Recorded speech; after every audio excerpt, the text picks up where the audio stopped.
Public hearing of the Archaeological Review Committee of January 22nd, 2026. The order. May we have the roll call, please? Yes, sir. Chair Eck, Present. Member Tree, Present. Member Beckel. Present. You have a quorum, Chair. Thank you, ma'am. First thing for us to consider is approval of the agenda.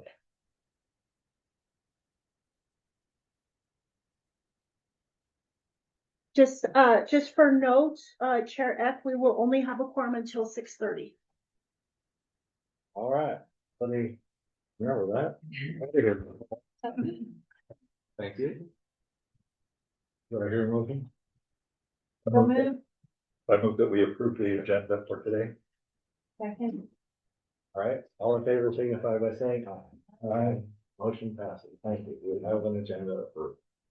There are no minutes, so we'll skip to item 5, matters from the floor. A, Easy Fiber and Shauna Environmental Research and Consulting LLC discuss the proposed citywide fiber optic project. And Whoever's going to speak, please come and sit at the table so you can actually be recorded. we have Paul Duran on line, sir. Chair. Okay, I don't see him. Yeah. He's at Adrian. Oh. Don't get to see him. We'll be here. And he's seeing the list on the right. Fuzzy little thing on the left. Take my glasses back off so I can read. I do have a slideshow presentation. How would be best to present? Probably, if you'd like to log on to the Zoom and then you can maybe share screen, or do you Sure. have it on a flash drive? I have both. I don't yeah. know if I have any ports left USB open. Okay. Yeah. Okay. We gotta log on to the Zoom? Yes. You have a flash drive? Yeah, I sure Okay. do. Why don't you go ahead You do? and pass Give over me your a flash drive? second and I'll get there. My computer is just so flaring up. I may need to log into its get encrypted. So when you bring it up,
What I'll do is I'll just save that to my desktop. Okay. Take care. okay, sure. If you don't mind doing that. Yeah, no, that'll work. Okay. Perfect. Yeah. All right.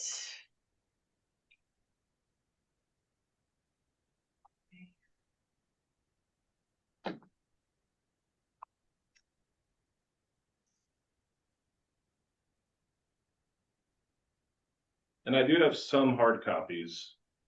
I have 8 copies if you guys Always preferred. absolutely. Okay. You never know when somebody might want to know more about these fibers. So It's currently in use. Let me see, I saved it to the desktop, so it should be fine. okay. Trying to eject your device. Perfect. Yeah. Thank you.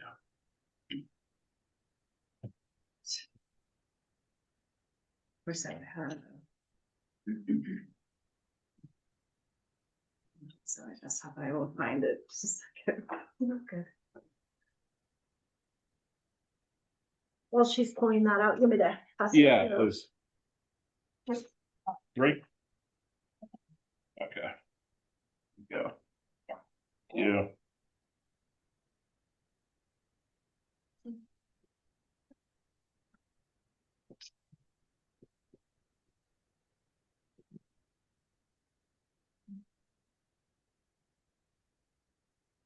You guys want a copy? Oh, good, right here. Thank you. Yeah. Oh, you go. Here you go. Thank you. Sure.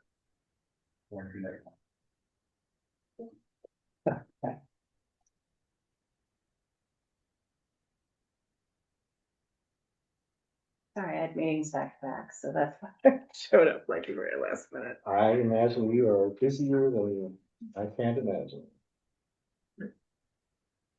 Well, it's not too much of an oxymoron statement. I know it's moronic.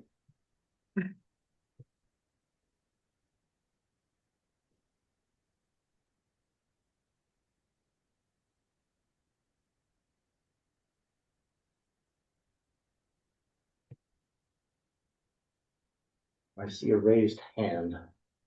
Paul, go ahead. I don't have my hand raised. Oh. Thank No, you. it's the cursor, yeah. At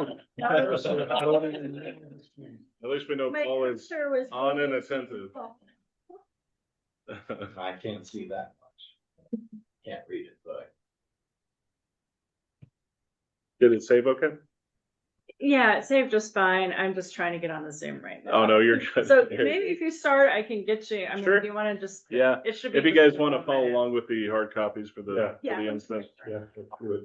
Yeah, appreciate it. So first slide, guys, just the agenda, right? So. Okay. Yeah, this information. Yeah, we're just providing information today. So on the agenda, you can see some of the things we'll talk about today, just a brief description of the project background, right? Go through the project plan as it currently sits. We'll talk a little bit about the methodology that we're proposing, and that's Easy Fiber and partnering with Chama Consulting, and then the proposal, and then some feedback and some Q&A from the audience. So in regards to the project background, the initial project that we had, so we got a franchise in 2024 in the city of Albuquerque. This led to us going through and identifying a couple of. Oh, no, you're good. Thank you. Nobody say anything until we get that crap fixed. My fault, sorry. No, you're good. Okay. that's good. Okay. So once we had the franchise in place in Santa Fe, the first thing that we typically do when we enter a market is go through an engineer from a transport point in Santa Fe. Easy Fiber was unexperienced with going through and going before an archaeological review committee for proposal for build. We went through and we submitted, I think back in April, this is before my time, so full disclosure, this is pre-Estrada, just so everybody knows. But we submitted 3 different FDAs, fiber deployment areas, that totaled in at about 612,000 feet of construction. And that's pretty typical for us going through a market like Albuquerque, for instance, or a market like Houston, Texas, where we're currently in. This did encompass 33 smaller segments, right? So they're micro segments that we have within a fiber deployment area. That was part of the proposal that we had in April. That proposal was rejected because of the size, the scope, and the location of the proposal. So what we did then was we regrouped. I came aboard, we partnered with Chama Consulting in 2025. Oh, and we can go to slide number 3. There we go. Yeah. So we partnered with Chama Consulting in 2025 and Q3. We also re-engineered our designs to be able to propose something to the Archaeological Review Committee that was a little bit more respectful of the process in Santa Fe, understanding the nuance between the different districts.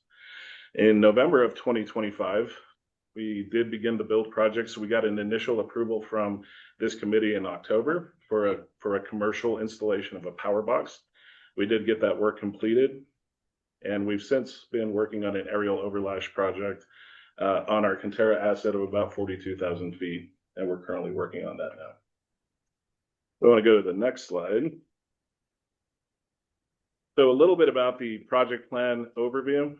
So the project scope and structure. Santa Fe build is about 10 fiber deployment areas for us. That incorporates about 3 million feet of total construction, all said, within Santa Fe proper. We're working off an initial transport entry point. So one of the reasons that we did do that project where we started, which is just in the Don Gaspar area off of East Coronado, was because that was where our transport location was allowed for us to meet, right? So we're taking transport from Lumen at that location. We have a backbone and distribution strategy that's built off of the Conterra network that we currently have. That Conterra network allows for us to use the transport where we're tied into the Lumen backbone, and allows for us to access other parts of the city without having invasive construction.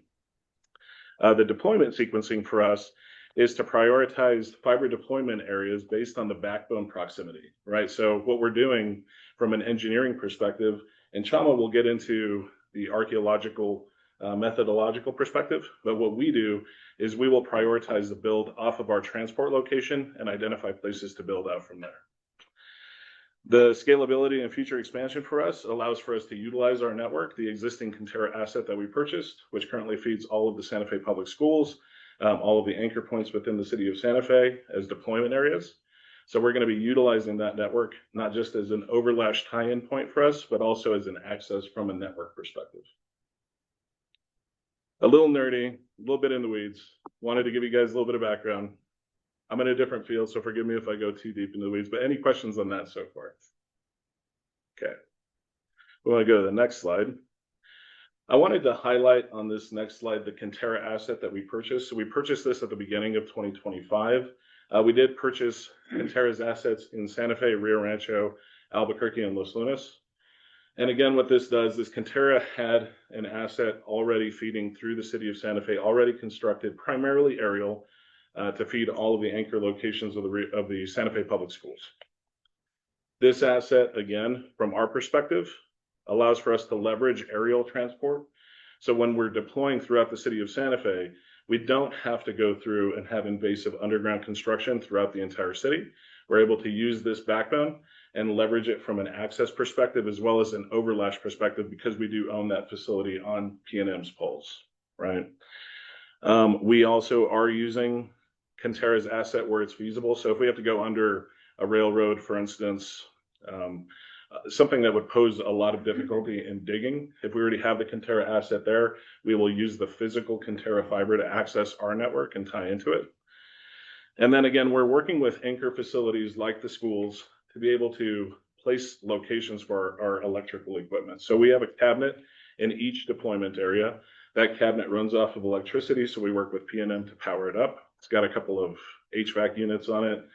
It sits on a 9x9 pad approximately, depending on the size of the cabinet. So we'd like to keep those in areas where it's less residentially focused and more tied towards industrial complexes or anchor points for the city. From that, I kind of want to pivot over to the crux of the meeting. I want to give it over to my friends at Chama so they can run you through the archaeological methodology that we're developing for selection process. Okay. First question. Yes, please. Before you get too far, Yeah. Conterra was a previous fiber optic. I don't know. Yeah. Okay. Yeah, they were branded UPN. So Conterra came in as UPN primarily to sell to schools. So Conterra as a company is a vendor of commercial intranet and internet to school districts. And what they do typically is they'll propose to a public school district connectivity via a fiber optic ring to tie in all their focal points. So if you've got 10 schools in the district, they will tie in all the schools off their fiber network. So that was what they did here in Santa Fe. And you bought We bought their physical assets. okay. Yep. You didn't buy the company, just what they had. Correct. Yeah. So they sold the physical assets in New Mexico to Easy Fiber. They retain operating it, but they actually lease the fiber from us now. Yeah. All right. Great question, by the way. That's a good one. Okay, I'm Veronica from Chama Consulting. This is Brenda from Chama Consulting, and we'll tag team this part of the presentation. So basically the objective here is to give a status update on where Easy Fiber is in their planning process, and also to discuss and hopefully come to some agreement on how the review process is going to look for a project of this scale. So we've thought through that a little bit, and we're going to present sort of our proposal, which is in a nutshell, preparing a high-level monitoring plan that covers the whole planning region, which you can see is pretty much all of Santa Fe plus some. And then have standalone monitoring plans that are specific to specific areas. And one of the problems we had was coming up with what size should these areas be and how do we define what these areas are. So this map here, you can see shows the archaeological review districts, and it's kind of small, but what I did is I plotted just the proposed buried fiber here. There's a whole lot of aerial there that's not on this map. Would you say it's like half aerial, half? Yeah, it's pretty close. It's about 40% aerial, 60% underground for the proposal in Santa Fe currently. Those dark lines? The red, The Red red line. little line. The little red where you're gonna bury it? Yeah, that's the proposed burials. Yep. that's the proposed burials. And so in the aerial, I understand they're gonna be using all existing infrastructure and poles, or if they replace poles, it'll be replacement in kind. So there won't be a new, visual element in the landscape that isn't already there. So we're not Aerial and burial, you're gonna have to be really clear. visual, I mean, aerial and burial. You Sorry. just talked about aerial or you just talked about burying? I'm just saying we're not considering aerial because it's not gonna have a visual impact on the landscape that isn't there already. So we're Okay. concerning ourselves with the buried lines Thank here. you. And those little black lines are what Easy Fiber calls segments. And there's about 8 to 12 segments in each FDA. Yep. So that's what those are. So we were looking at it in the scale of the FDAs, which are larger areas in the segment and also sub-segment. So with that, I'll hand it over to Brenda for the next slide. FDA means, Fiber deployment area. thank you. Yeah. Yeah, and the fiber deployment areas are pretty big. Like if you go back, if you look at the map that we were just looking at, each little black polygon is part of a broader FDA. And when this project first came before the ARC in April, in April 2025. with OCA, Yep. they were proposing a monitoring plan that covered multiple FDAs at once. I think there were 3 FDAs in their plan. 33 seconds. So 33 segments. So it's a very, very large plan. And the ARC rejected that plan, and then Richard kind of gave you that history. So we were trying to figure out what would be the best way to determine the size of the monitoring plans. And if you go to if we're on the next slide now, we thought that it made sense to consider, no, sorry, the one before. The next slide in my mind. And this is very ambitious. I was looking at this one. We thought it would make sense to consider 4 parameters. One is, how dense the fiber optic development is in any given segment and FDA. The second one is which archaeological review district it's in. And then the third is the actual previously recorded site density, and the previous, what the survey coverage is and how many sites have been developed in those areas, the significance of those sites, etc. And then the other, any other important kind of qualitative aspects, like what is the actual archaeological and historic context of that area that will help us to figure out like how probable it is that we're going to be encountering sites. And we thought that taking the 4 of those into consideration, we could come up with proposed plans for monitoring that we would float by you guys before we actually make the plans to make sure we're all in agreement that yes, this is the right size and location for the next monitoring plan. And just to kind of give you a visual example of what that looks like, if you go to the next slide, do you want to explain this actually? Sure. And your next page, where we have 2 areas where we were thinking of doing early work and highlighted that Veronique will explain. So it's kind of hard to see there, but on the bottom, there's a yellow outlined area. So that's FDA 8. That is one that we, from an archaeological perspective, thought would be a good place to start. And we'll dive into that in the next slide. And then the green area is FDA 3. And that's a more complicated area that, kind of encompasses suburban rivers and trails and a little bit of the historic district. So next slide. please. Well, and the reason that FDA 3 is one for early consideration is because the earlier monitoring project that we did, that was referenced earlier, Easy Fiber put in a cabinet there. So that's a good tie-in location for them. Yeah. And that's why FDA 3, which is more complex, we're still considering doing that. Still a practical place. to start. Yeah, still Yeah. a practical place. One minor point of clarification, you said earlier OCA, did you mean OA? OA. Oh, yes, Yeah. Go ahead.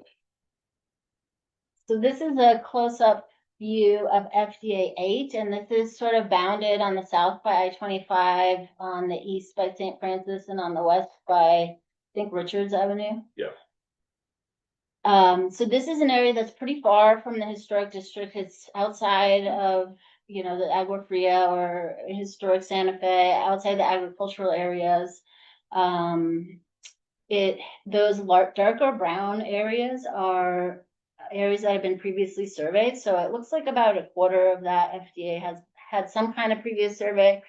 Comparatively, it has very low known site density, compared to other parts of town. We do have historic linear resources going through there. It's kind of hard to see, but we have two segments of the New Mexico Central, on the west end, and then on the east end it goes into rivers and trails, and we have the Santa Fe Southern and associated resources with that. So and just as a note, we actually recently did a historic context for the New Mexico Central for Santa Fe County, so we have some good background on that resource. So in looking at this FDA, is there a second slide? There is, yeah. Slide. Can we go to the next slide? What we would propose in this FDA would be to kind of split it in half and focus on the western half, which is all in the suburban area. So this is combining a number of segments here. These are 7 segments, and this would represent sort of our largest scale area we would do as a standalone monitoring plan in the whole planning area. And then down the road, we could shift to the eastern half, which is a few less segments there, and leading into the rivers and trails district. So that's just a place that we thought might be a good place to start. So on these maps, all the little brown lines, are those roads, or are they No, those where are- you're thinking the trenches are gonna be? That's where the trenches are. Okay. Well, then No, the that's for the boring. The boring, yeah, so it's directional boring, and they do generally line up with street locations, right? Do you have full boxes and stuff like that, There will be Okay, so hand there'll be- holes and pull boxes. periodic? Yeah, Do you do that by hand? Are they big enough to do by hand, or small enough, I guess, or do you need a backhoe? yeah, excellent question. So there's typically 3 different sizes of pull box or hand hole. Most of them are an 8-inch or a 10-inch round flower pot, which are small, obviously. Those are dug in by hand. So the directional bore machine, the requirement on directional boring is that you have a small to medium sized pit for entry and exit. So at every location where one would be, you would still have a pit, but that's dug by hand. So it's a hand dug pit at each entry and exit location. Good. Yeah.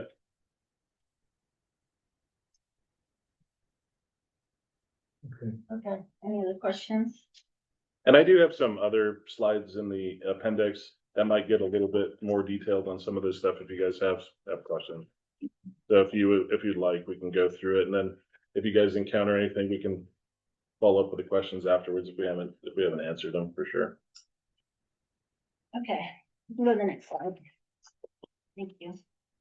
So this is the northern part of FDA 3.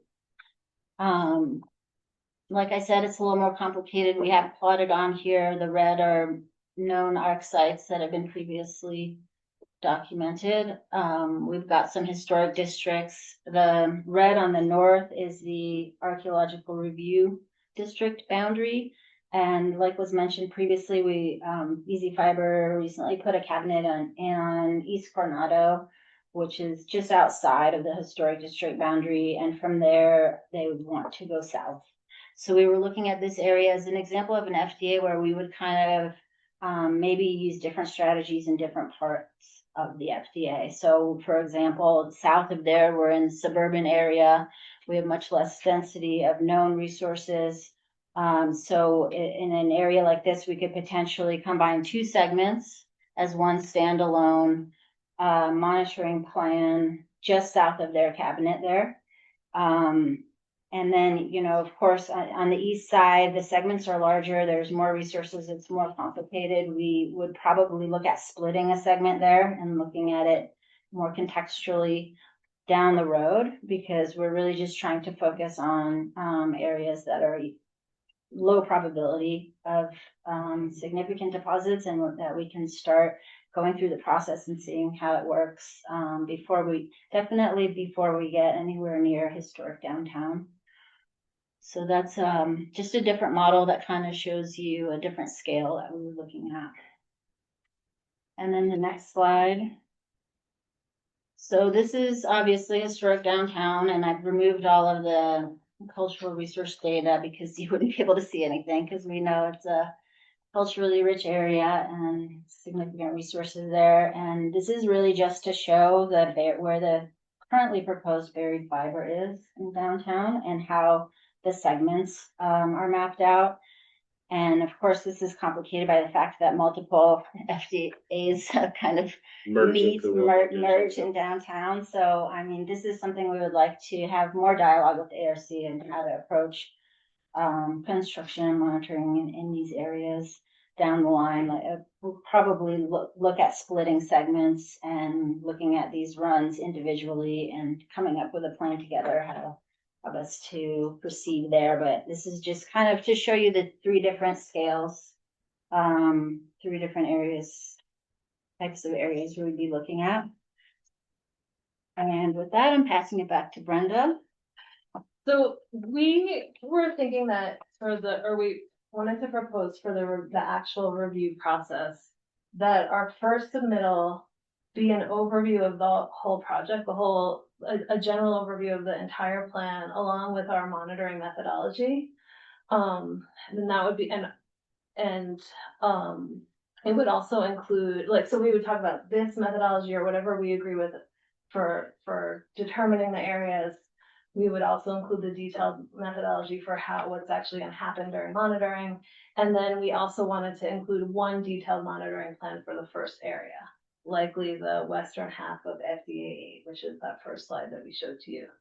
And then once we got through the process with that initial submittal, then we thought that the subsequent submittals could be sort of addendums to that initial report that would be submitted for, ARC review and permitting and approval on a cadence of every month to every few months, depending on how the project goes and how complicated the areas are. And we thought that within each monitoring plan submittal, we could also include an informational piece proposing the next areas that we're going to do and, the rationale behind that, so that we could all be in agreement in advance, yes, the next monitoring plan is going to cover this area, it's going to be this big, this makes sense. And before we move ahead with actually determining the area or writing. Sorry, don't mean to crash your meeting. I just want to say hello. Thank you. Okay. Hold on. That's the first.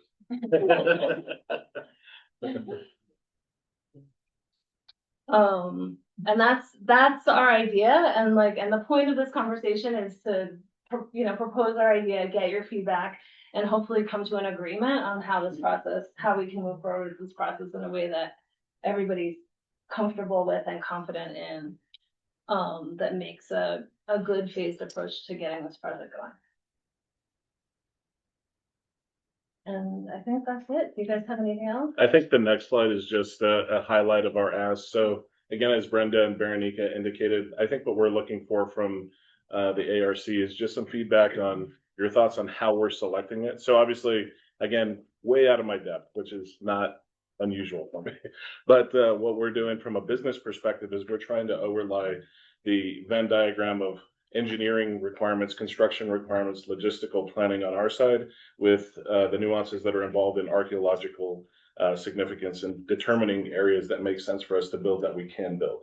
So I think for our perspective, what we're looking for is do you guys have thoughts on the methodology and how we're selecting them? Because again, looking through the 4 criteria that Chama has outlined for us, what we're doing on that perspective is we're engineering from a pretty flexible standpoint, I would say. So if you guys came back to us and said, FDA 8 is a great place to start. I think if we move into FDA 3, where we've got existing transport and feedback on there, I think that if you guys indicated we want to start with, you know, a half of this location so that we can see exactly what this looks like, especially while we're still learning the nuance of the monitoring plan, the pace of construction, the requirements in there, we'd be able to be flexible enough to identify that from an engineering perspective to tie that in. So if you guys think that the methodology by which we're using to select areas and to select build proposals to the ARC is the right approach, we'd love to hear your feedback on that as well. And then see what you guys think about a phased approach to construction, because that's really what lines out our ability to intelligently design on the back end, propose to you guys for future construction projects. And then again, if you guys have any feedback or questions, we did leave some room in there for that. We do have some slides in the appendix as well if you want to look through those. But if you guys have any questions from the engineering, the construction, the company perspective, feel free to ping me, let me know here. And then obviously Veronica and Brenda can answer from the archaeological perspective as well.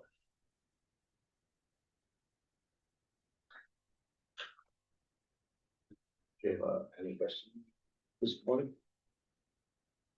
I guess my question would be, it makes sense to me, the sort of large scale of the FDA 7 section or 8 section. Yeah.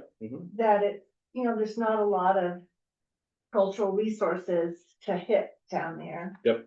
And so like, okay, well, you know, a neighborhood monitoring plan. I don't know how you do that. Like, do you have multiple machines and multiple archaeologists? Is there monitoring?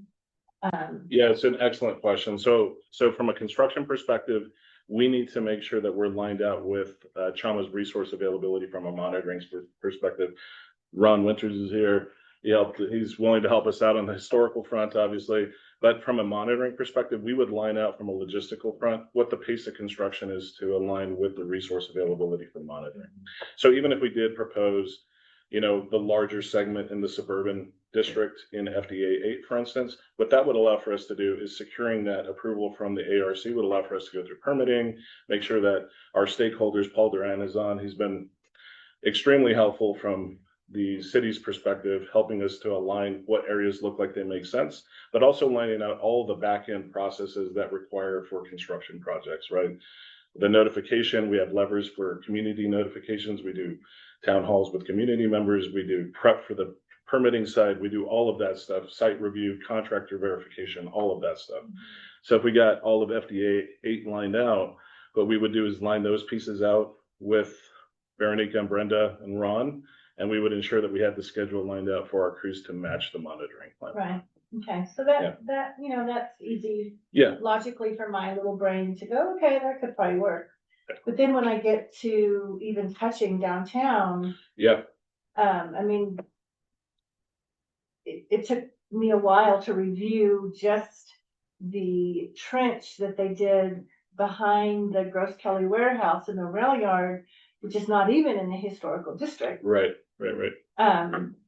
And it's a lot of pages and it's a lot of information and there's a lot of things nearby and so then I don't know, you know, do you have to chunk it down to even smaller We think so. pieces? Yep. Yeah. So we as an archaeological review committee can be confident that Absolutely. that the right things are being monitored as this process continues.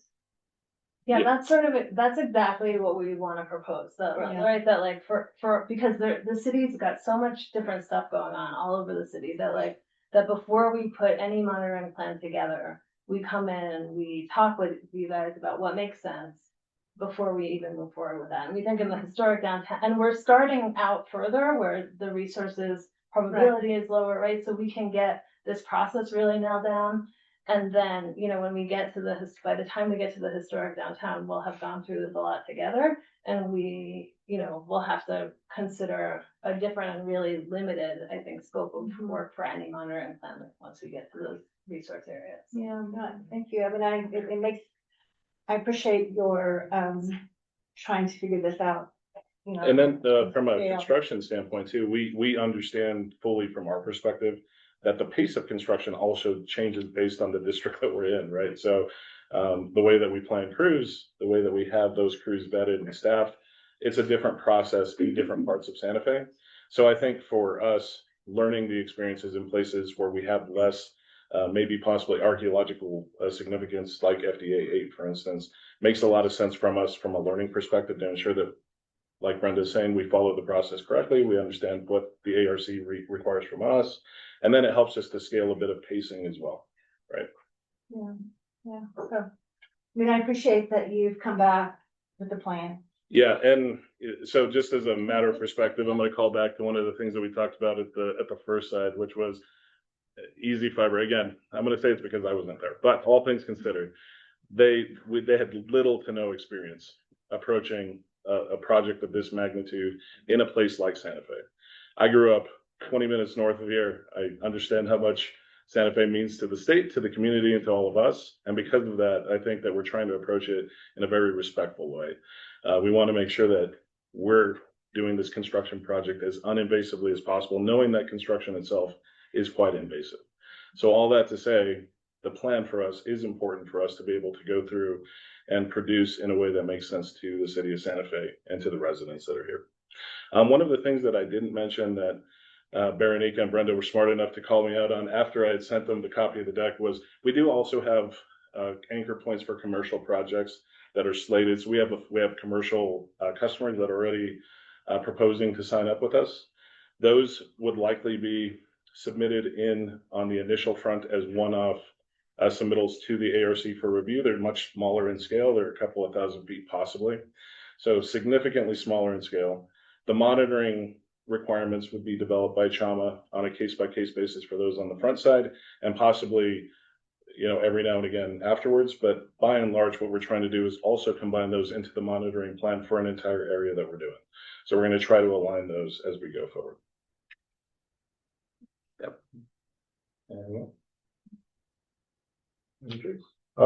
I'd just like to kind of piggyback on what Gayla was talking about regarding especially reports. You know, there's no telling how many reports we would get each month. Right. Yep. We have a report which is sort of similar to an area that you guys are talking about first. And that is about half a mile of electrical, subsurface electrical. And that's a 80-page report. We don't want you guys to have to pound out a 500-page report and expect us to read it in a weekend, because that won't happen. So, Yes. so the thing is that, you know, you got to keep it in segments that we can deal with as Sure. well. Yep. You know, from a construction standpoint, I know that once you get something started, you want to keep going. You don't want to be held up. Sure. Yeah. But by the same token, we have to review all this Yep. stuff. I think it's really important that you don't burden your archaeologists. 100%. Yeah. And I think I won't speak for CHAMA, but I think I've tried to be as mindful of their resource capabilities as possible as well. Just because, to your point, one of the things from a construction standpoint, you're absolutely right. Pacing is important just from a planning and efficiency standpoint. But more so than that, if you overshoot pacing, you actually slow down projects quite a bit, right? So it's important for us to factor in the reality of what construction in Santa Fe looks like. Again, we do have some other alternatives. Once I came aboard, I mentioned that we were leveraging aerial assets. We have lots of construction that we can still do that does not require invasive construction underground. So what we're likely going to be doing is overlashing additional fiber on our existing Conterra backbone, trying to reach other parts of town. But we would like to align those with what the ARC approves. So if that's FDA 8, for instance, then we'd like to do that on the front side while you guys are while CHAMA's doing the monitoring plan, while you guys are reviewing it, while we're getting our permitting set up so that we can be well planted and well set up to be able to actually construct and turn on residents and customers when we're there. I know that, kind of every month or every couple of months or something like that, but Yeah. like also with regard to just the amount of data that might be coming. Yeah. And that you guys can produce. Yeah. Makes sense to keep that in mind. I mean, every month works for us. Yeah. We're here. Well, and for us, oh, I'm sorry, go ahead. I was just gonna say that our approach kind of front ends a lot of the normal monitoring plan stuff in the beginning. So we would have an overarching plan, and then for each segment, it would basically be a smaller addendum. So I think the first push is gonna be the biggest, where we're all aligning on like what the methodology is for site selection and for the monitoring itself. And then, of course, we'd have these smaller addendums for each area that would be mostly doing the record search, the previous research, contextualizing, and maybe like if we're gonna change the monitoring approach for this area for whatever reason, that would be in there. But we imagine that those addendums would be much shorter documents. I would ask the boss if For your sake. wise is the way that we would want to continue. I have no idea, because this is all Greek to me. Well, no, it's not. You are always insightful with your questions. And I am not the boss. I'm just a geek who holds a hand. You do have the gavel, He seldom if ever gets the vote. So, it all sounds doable. But just to try to get a handle on Mhm. how many operations going on at the same time and how many different places and how many people that requires and all the scheduling. I'm just looking at FDA SF8.12. Yeah. Just on a quick thumbnail count, I see something on the order of 20 to 25 locations where there will have to be a hole in the ground that will need to be monitored. The space between those points would theoretically be an uninterrupted bore unless you bump into the dead dinosaur. Absolutely, yeah, In which case we'll be real interested. yeah. But, is that approximately the Yeah. level of effort that seems to be involved here? If you look at that and tell me, am I off by an order of magnitude, or am I probably Which one are you looking at? SF8.12? It's On your the bottom. first 10. Yeah, on the bottom left. And your question was what again? Sorry. How many holes in the ground are going to be Oh. monitored? Yeah, we don't know that yet. Well, I'm assuming that there's going to be a hole at every corner. It'll, Every yeah, intersection. yeah, so likely what it'll require is a bore pit at every entrance and exit point, which is generally about every 150 feet, right? Ah, so Yeah. Increase my numbers. Yeah, so it's generally every other property, right? So you have an entry and exit point for conduit to come in generally at every other home. So that is correct. Okay, so we're now up to the order of 40, maybe 50 holes that are going to get monitored in one sub-segment of, Correct. Yep.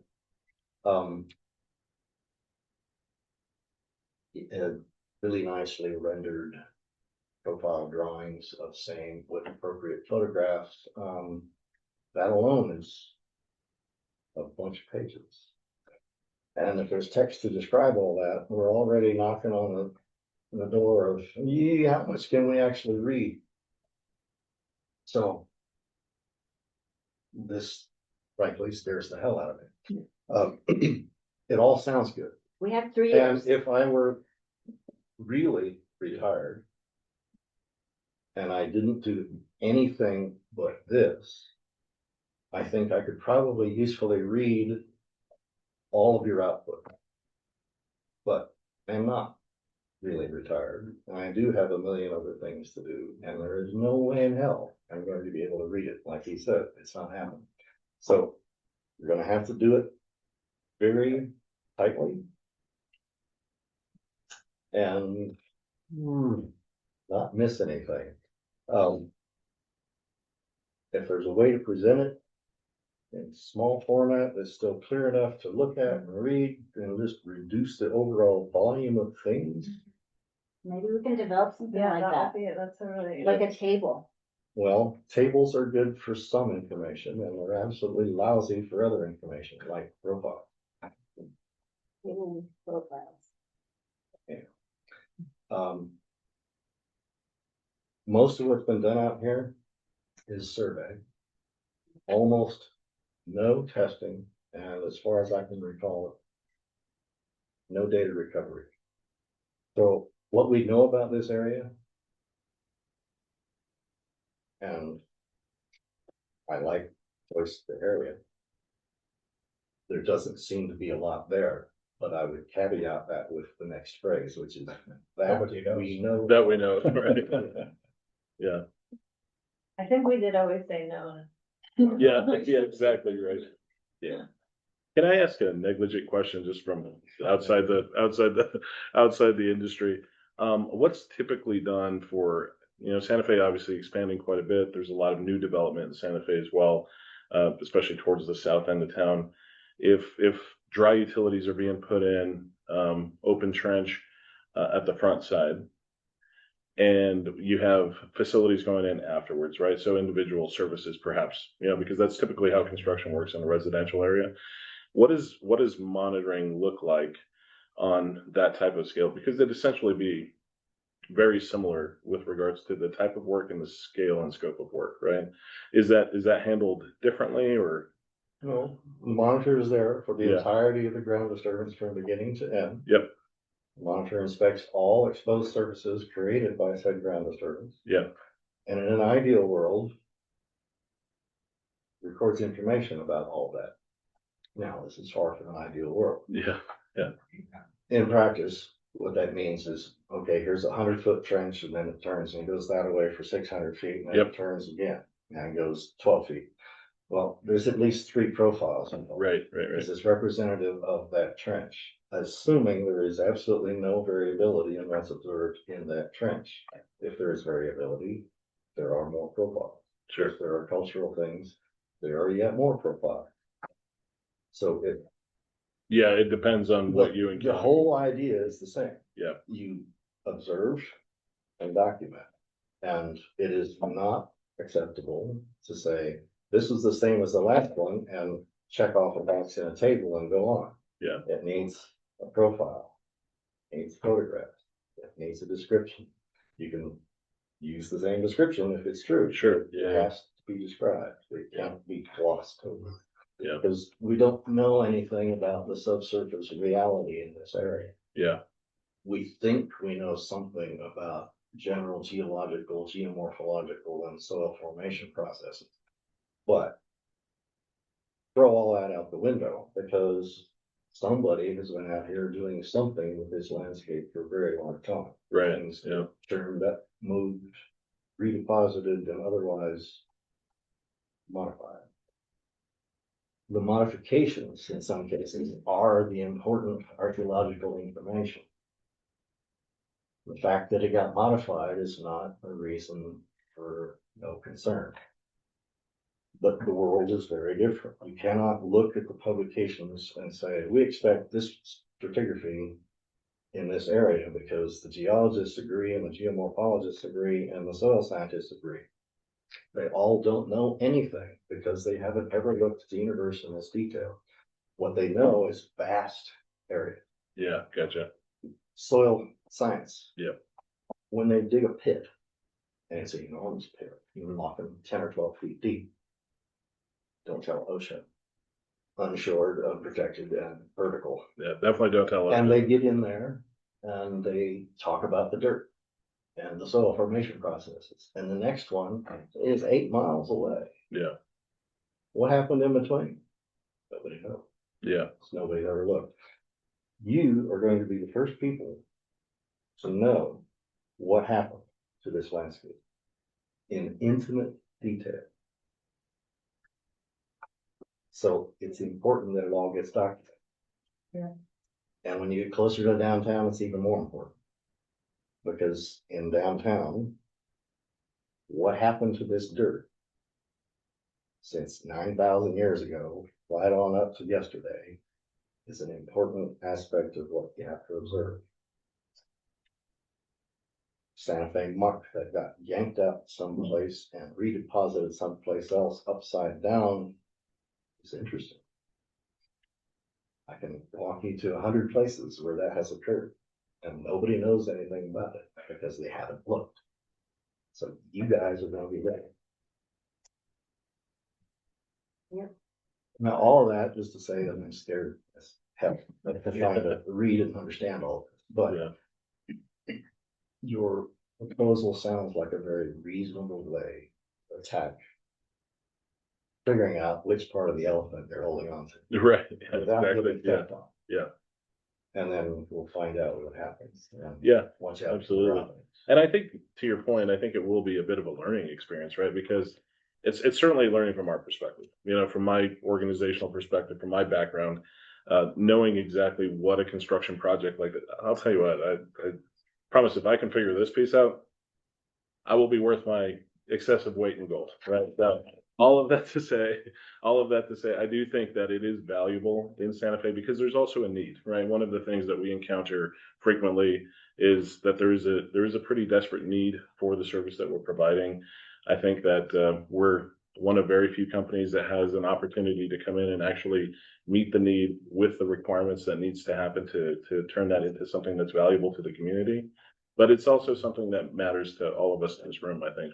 So, yeah. I have another, just fast construction question. Yeah. I mean, if I was asked to do this, I would say I'd probably get a Bobcat with a drill. Yeah. And how deep am I drilling?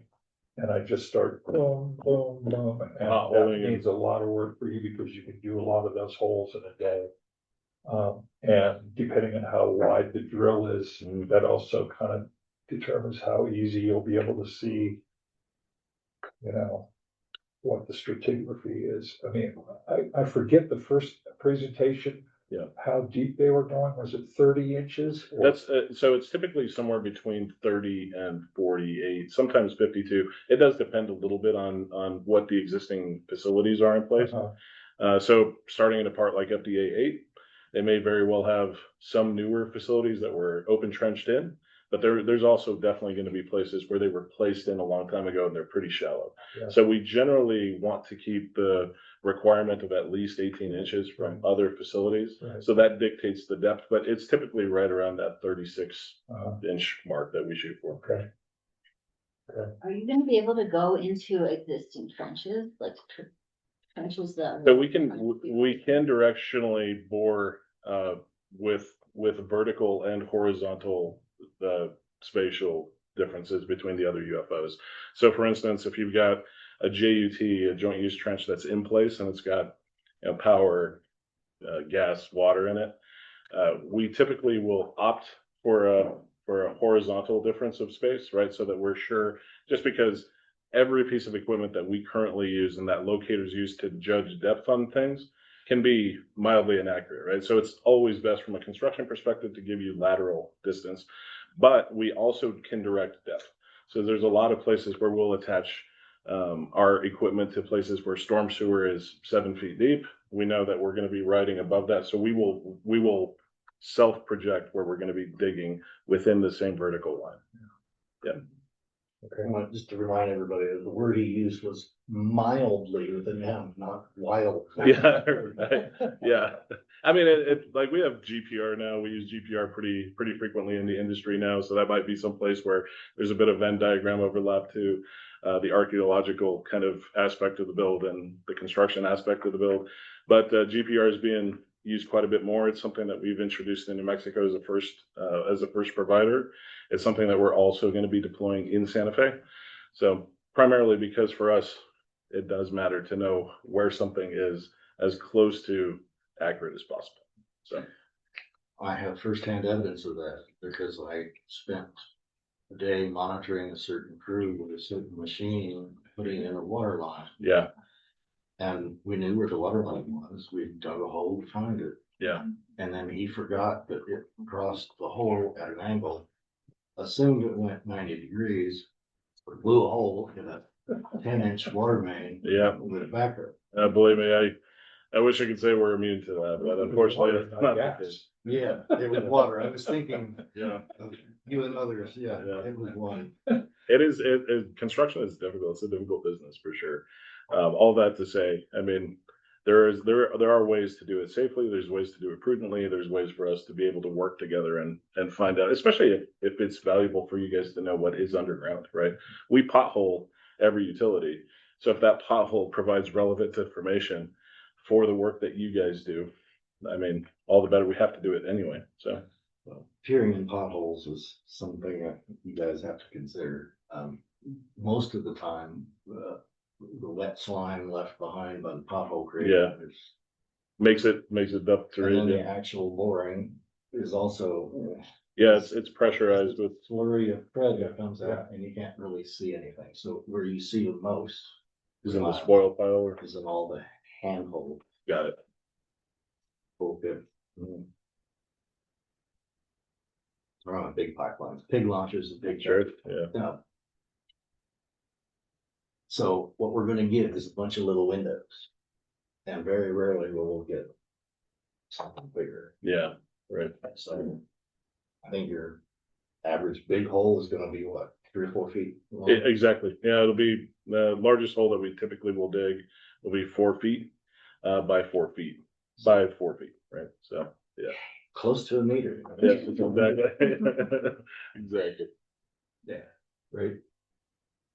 No, I like the way you're thinking about it, and I think putting together a draft of your overarching plan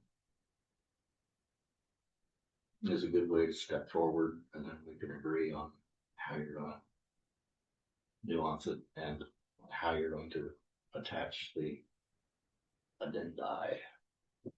Okay, great. Perfect. Any other questions, guys? I mean, like I said, I know nothing about what you guys do outside of. But I know construction. I can help with that. But if there's anything on that front, I'd be happy to answer anything else.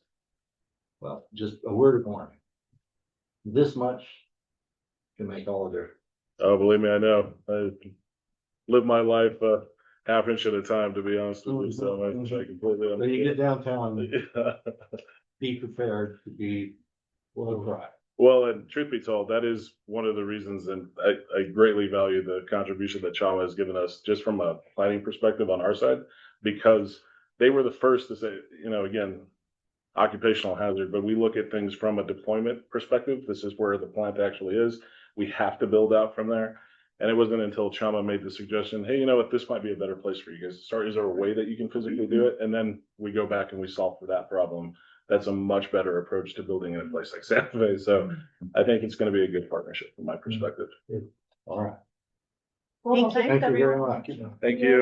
I'm Thank you, looking guys. at the clock, because it's 5:28. Yeah.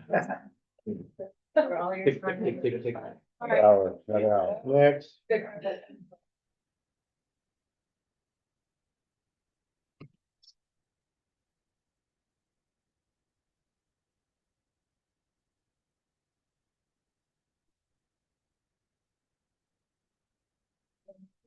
You too. Thank you.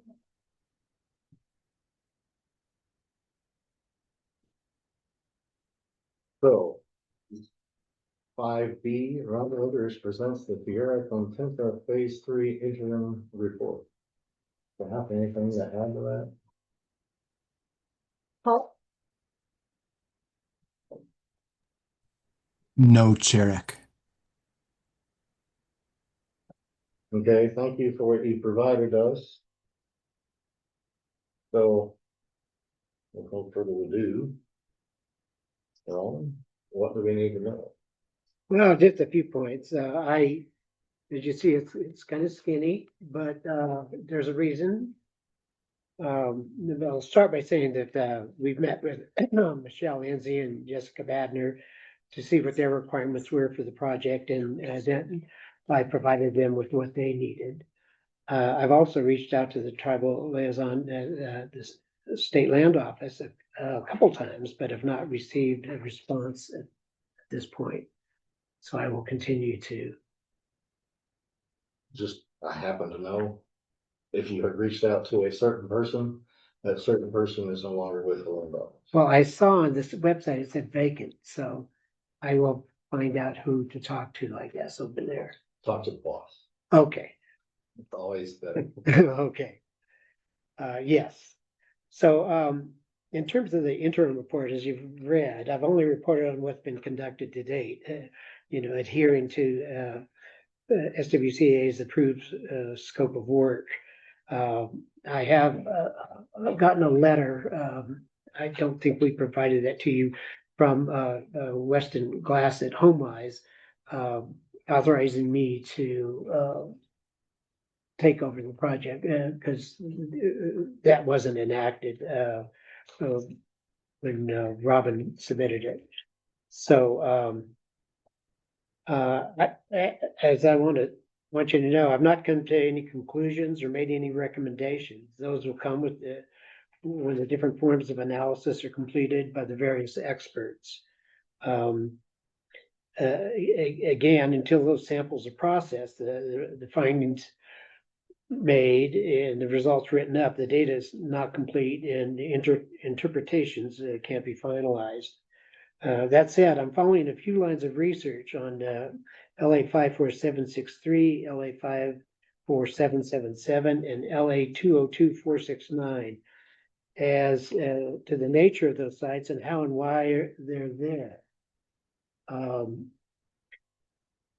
The final report is in the beginning stages of write-up, and we're waiting for the data to come in order to make interpretations and draw conclusions as to what was found during testing and data recovery. I want to say my job as an archaeologist is to fulfill the requirements of the statutes for cultural resources administered by the ARC and SHPO. But I do understand my client's urgency in getting the infrastructure in place and will facilitate that in any way that I'm able. So I'll answer questions later, but I'll hand it off to my client. Hi, Hi, familiar bed. it's good to see you guys.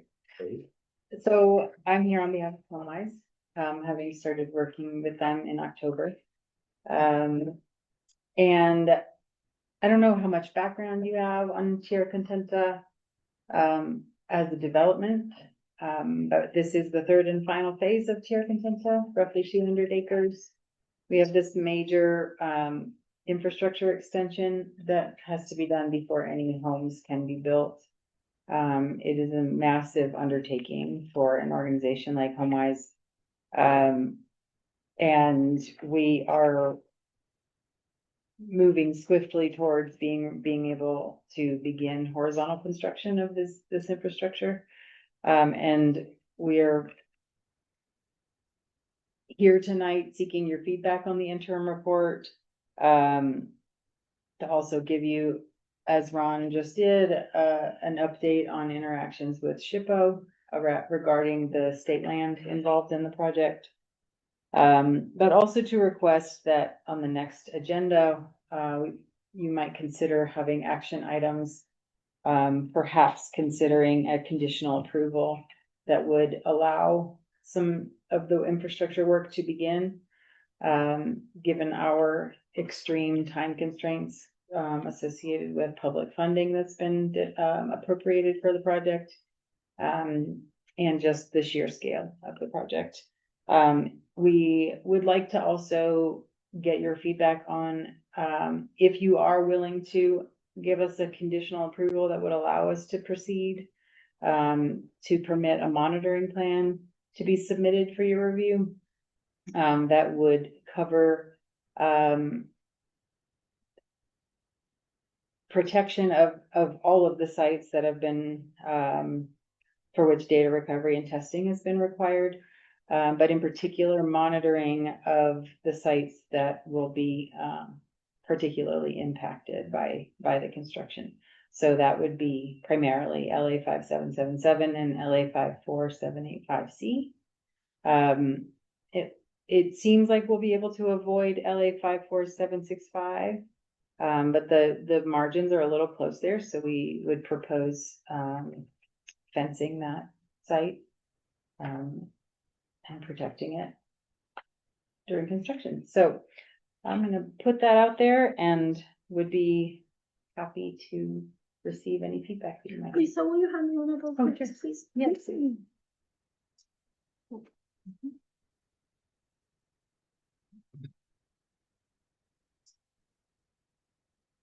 Member Trees, do you have any questions at this point? Um,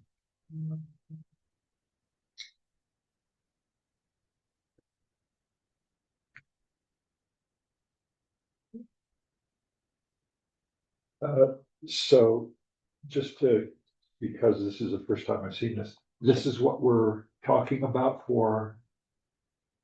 I mean, this Ground isn't there disturbance. right now, is that right? No, that's not there right now, Okay. correct. So So- this is what you're asking about, is to be able to put this road and the water, Associated utilities, sewer and electrical correct. underneath the road. Right, so what you're Vicinity. seeing from the roundabout at Herrera Drive to the current terminus of Paseo del Sol at Jaguar Drive.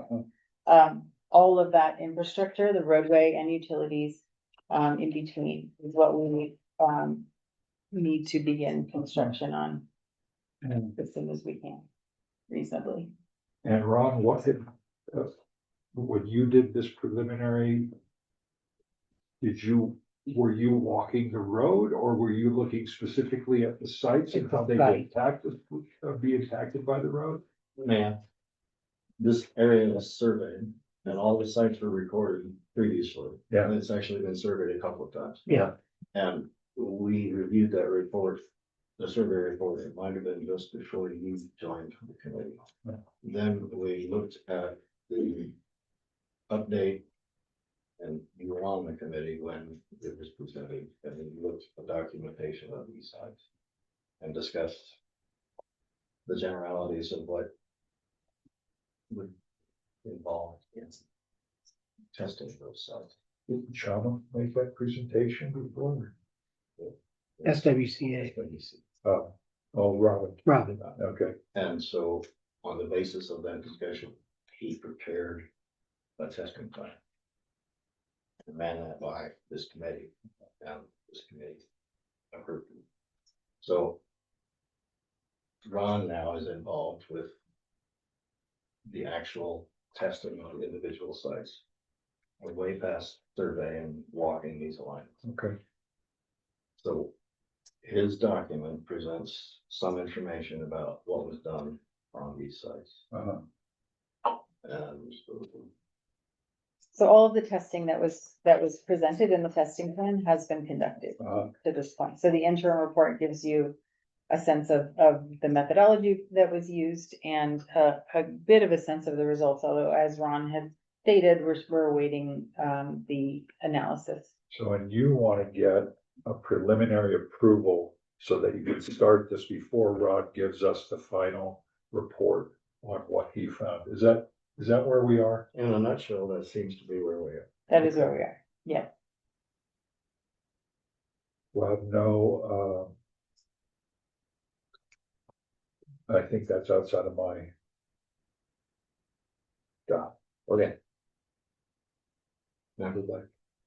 I mean, I would say, sure, go ahead, but I think it's kind of not I mean, you promised, Ron, you know, I mean. Well, I would say, no, I would say you know my work and, you know, I will be thorough. I've made this caveat that there's a lot I don't know until I get soil samples, C14 samples, you know, the faunal, ceramic, lithic analysis. I need all that information to be able to draw conclusions and make recommendations.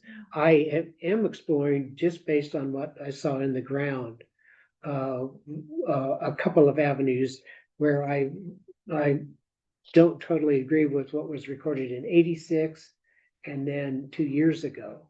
I have a different theory, especially at 54777, as to how and why those artifacts are there.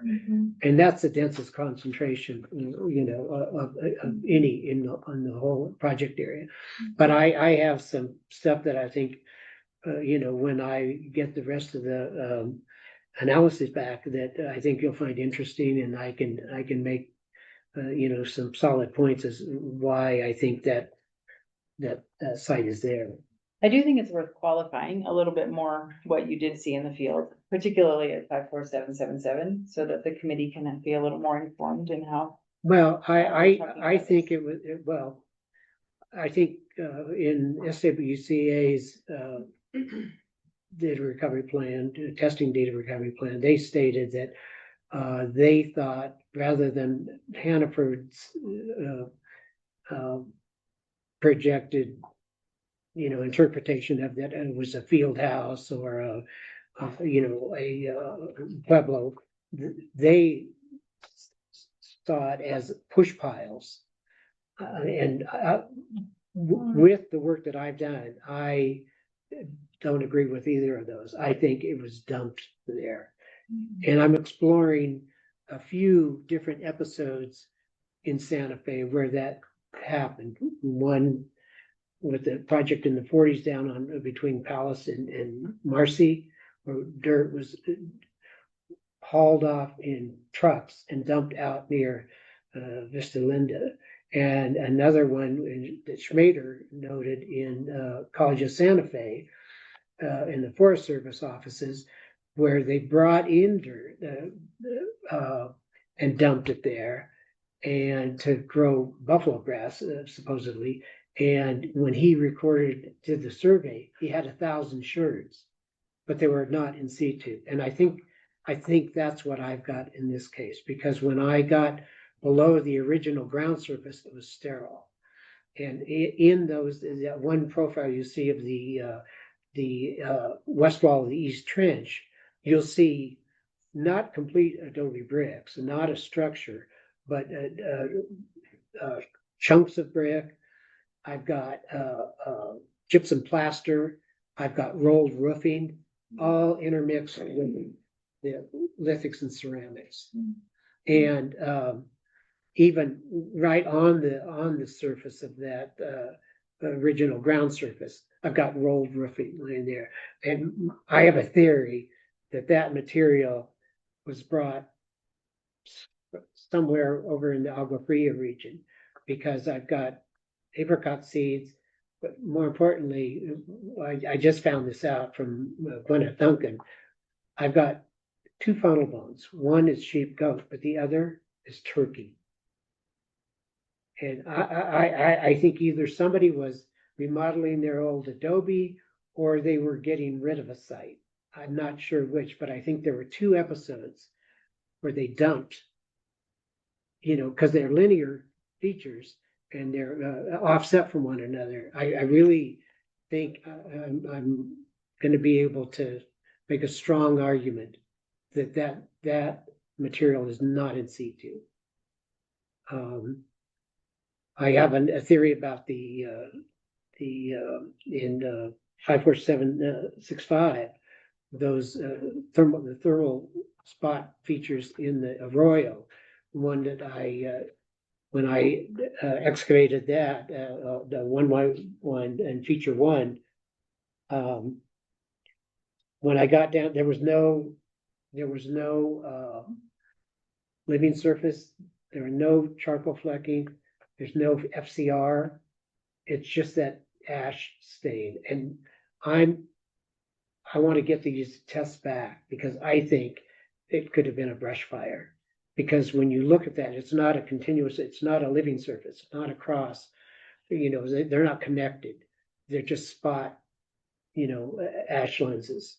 So I don't know. Those are some things I'm pursuing. Like I said, Lisa made me say it, but I can't prove it at this point. But I think I will become. I can come up with evidence, to support those arguments. And those 2 sites in particular. Also, I didn't say that, but in 202469, Robin stated that, they thought that there was not much depth to this site. And I've seen, when we did the testing, we hit caliche between after 10 centimeters. And I went down through that. And then in each one of those units, I went down below that. So now then I was in 3 sterile levels. And 2 of them were into the caliche.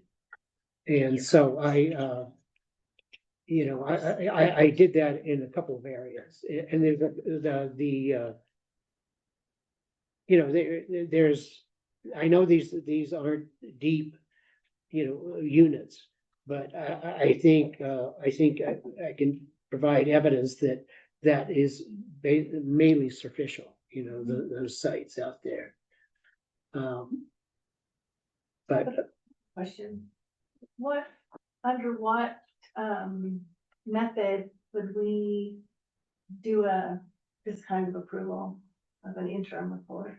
I mean, We would have to have an acceptable submittal for an action item so that we can actually consider and vote on such things. Yes, Chair, one of the reasons that you have an informational item is that we felt that it was important for the ARC to review the issue, listen to the presentation, and determine the most appropriate course of action.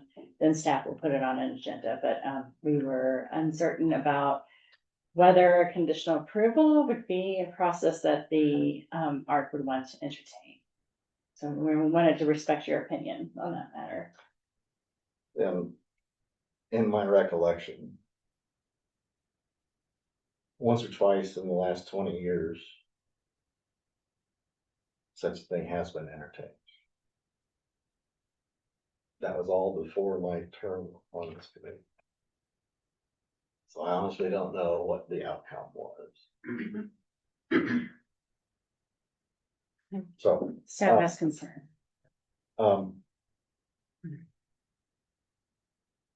Question. Richard,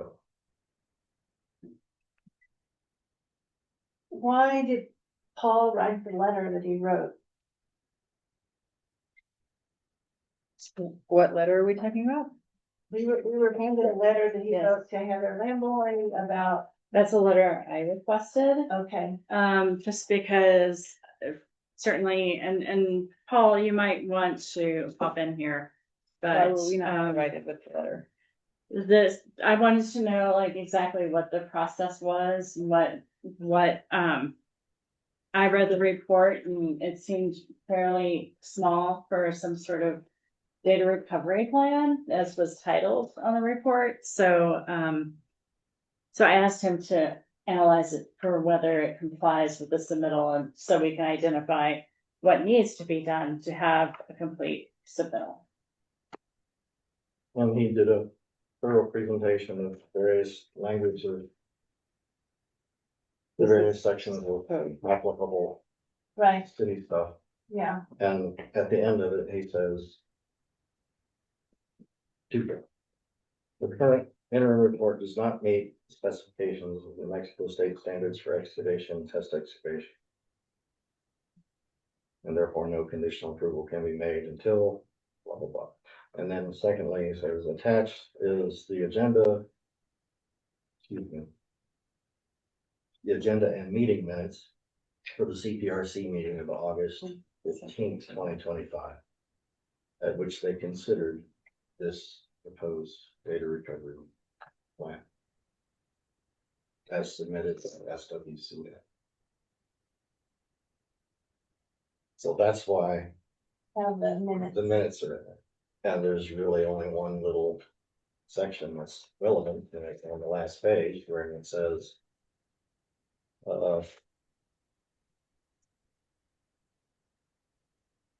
It's 11 of 11.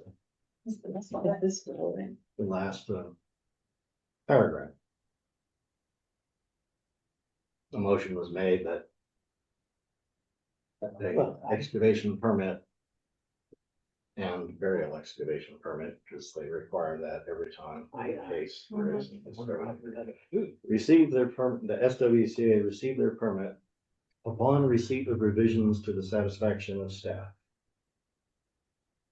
And that was the end of that, That was the end of that. right? So So they- SWCA theoretically submitted the revisions. I don't know that.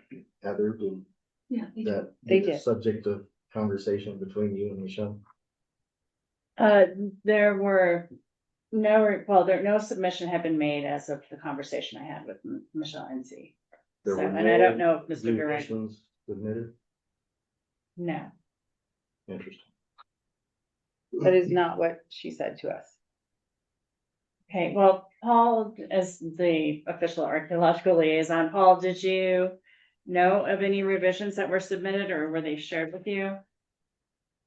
Chair Eck, members of the ARC, Director Lamboy, yes, Robin sent us the revised and approved plan from the CPRC, but notified me on September 9th that SWCA will be redacting their request for the plan to be reviewed by the ARC, given the contractor went with a different approach.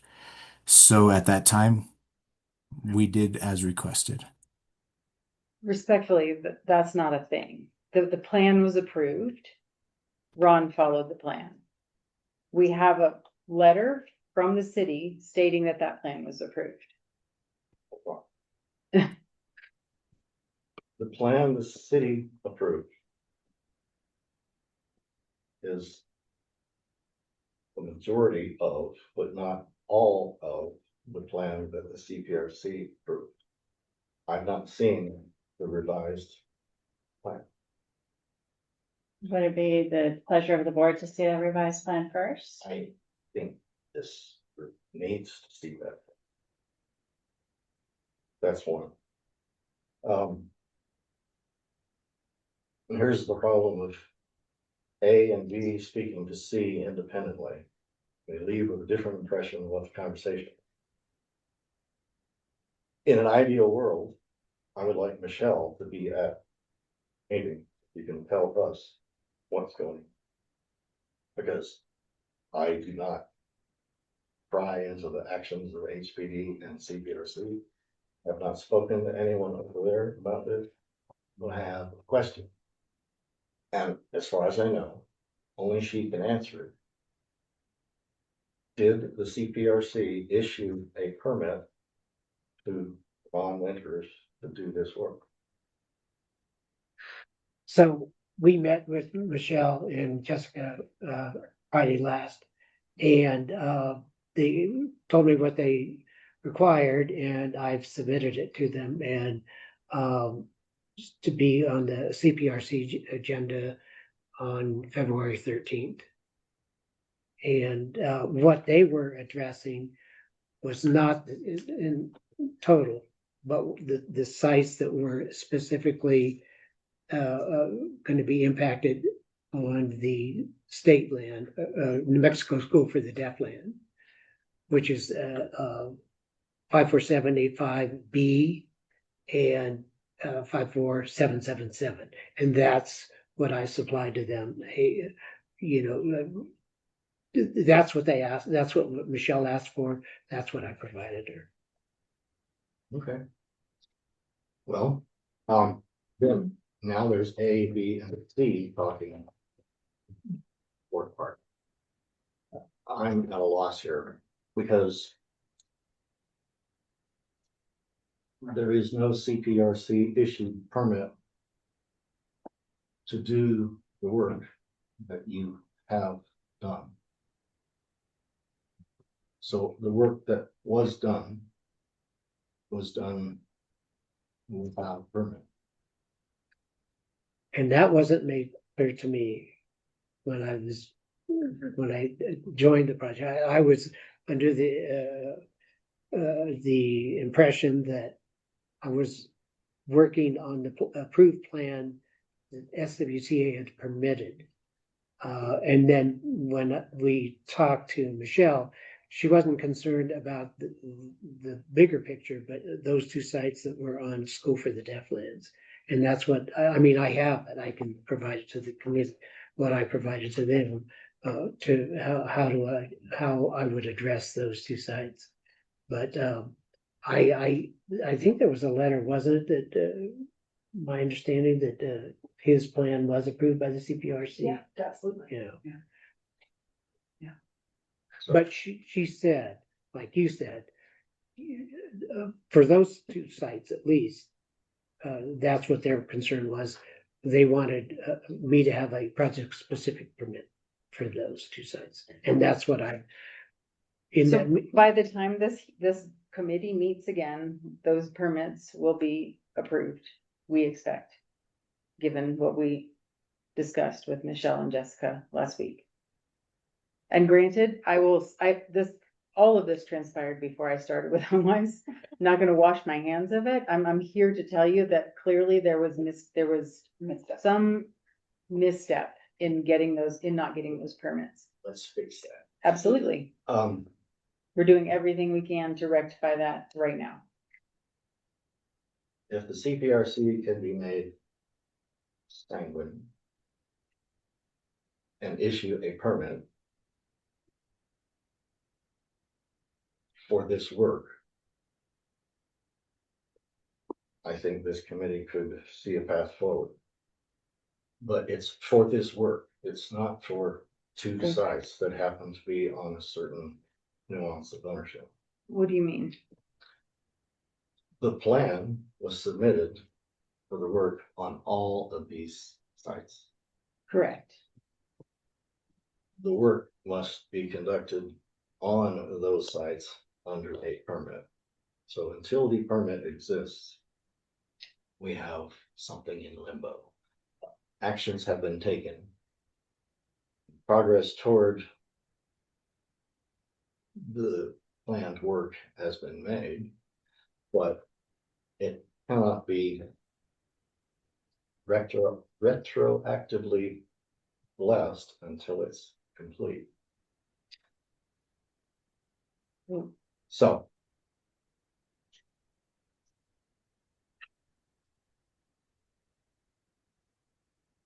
then we will need a much more involved presentation of what was done, what was found, and what you think about it.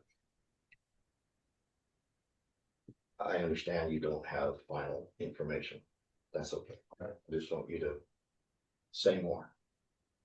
And specifically, what I want them to say more about is the action on a certain feature at LA 54765, I believe.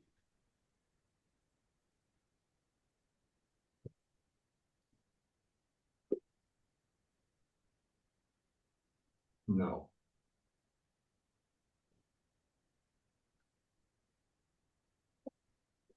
(6-3) LA 20469.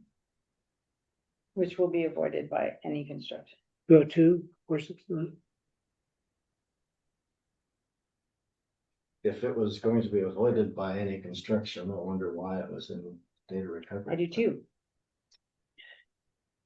Hmm. Most of these sites will be avoided by well, I should say by construction of the infrastructure. Yeah. There will ultimately be, Okay. but Well- no, I think it's important for me to finish my sentence if I could. I agree. That what we're asking for being able to proceed on in the near term is the infrastructure work. The housing development is at least 2 years away. So there will be plenty of time in that interim to receive complete qualification of these sites. Sure, that is listed as a school site according to the master plan. 202469. Yeah. So that's on School for the Deaf. No. No, it's a Future school. Oh, you're speaking of constructing a school. Yeah. Okay. Yeah. All right. Which may or may not happen, we don't know. All right. I'm now recalling some of the discussion during the presentation of the survey report, and confusion at the time as to what was and was not going to be avoided, and this is continuation of that. Once we bless this report, the future report, the fate of these are sealed. Until we bless that future report, the fate of these remains in the balance.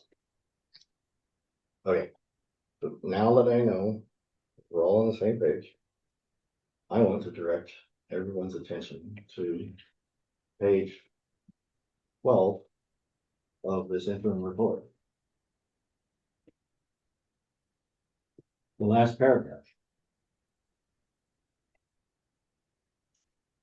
A total of 9 units were originally called for around feature 1. But you say that because the feature was completely contained in 1 unit and because no evidence of a living surface was encountered, the additional 8 were not excavated. Do you know why that was in the data recovery file? I have no idea. I mean, you see my drawing of the feature. There was no ash stain beyond that 1 by 1 unit. I mean, and if you look at my profile in plan views, I see that.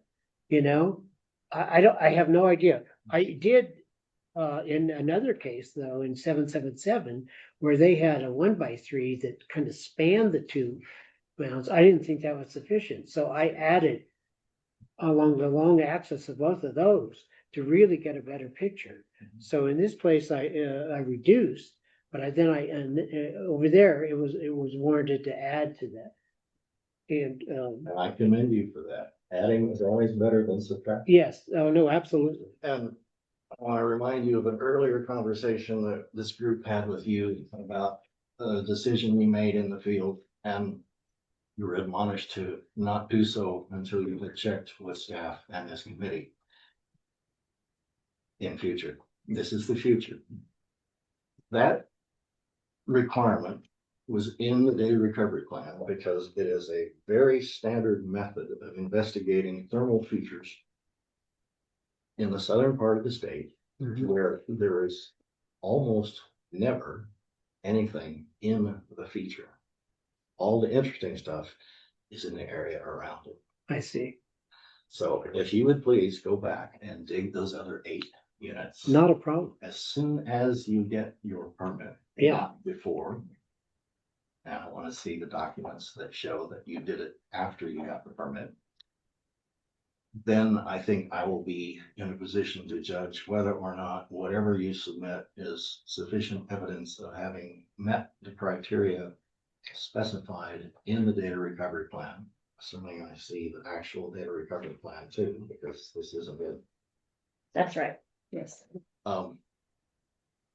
Then I think we'll have something we can go forward. And playing my cards right, fully expect we will be able to go forward. Well, that's. I tend to bet when the odds are in my favor. So even though the site, just to clarify, Chair Eck, even though the site that you're requesting additional testing on is on HomeWise land, Ron needs to have a permit in place before he excavates further? As far as I understand, the reason for procuring this permit, it was not for work to be conducted on 2 sites on 1 nuance of land. It was for work conducted on all the sites. If the SHPO wants to say that's not the case, okay. But I'm still in the same place. I need to see the results of the excavation of those additional 8 units because that's in the recovery plan we approved. And since he can't go out there and do any more work until he has that permit, February 13th, we are on hold. As soon as he has the permit, he will go do the work. He will submit another interim report. And I do think we will have enough information to act on whether or not to approve the infrastructure development. I don't know, did you mention that one of your ideas in terms of to fence all the sites that weren't gonna be impacted by the roadway to protect them in That'll be addressed in the monitoring plan as well as the measures we intend to employ but to protect. sites. so do you want, let me be clear about this, so a monitoring plan that, I think the monitoring plan is a good idea if you want to make sure that nobody screws up, yeah, but it would not be, as far as I understand, from city's view, an expected thing that you had to produce and do. Because We are once proposing we that. give clearance on the project, Well, we're proposing that in the hopes that we might get a provisional clearance to allow us to proceed before the final report with all of the final results of artifact analysis and sample analysis is complete. Yeah. That would be the only Yeah. reason that we would submit It's- that. grand idea, if you want to develop that plan and submit it at the same time with the Yes, additional interim report information. Yeah. Do so. the only issue here is that the next submittal date is the 10th for the ARC. The CPRC meets on the 13th. But it would be in advance of the hearing, so.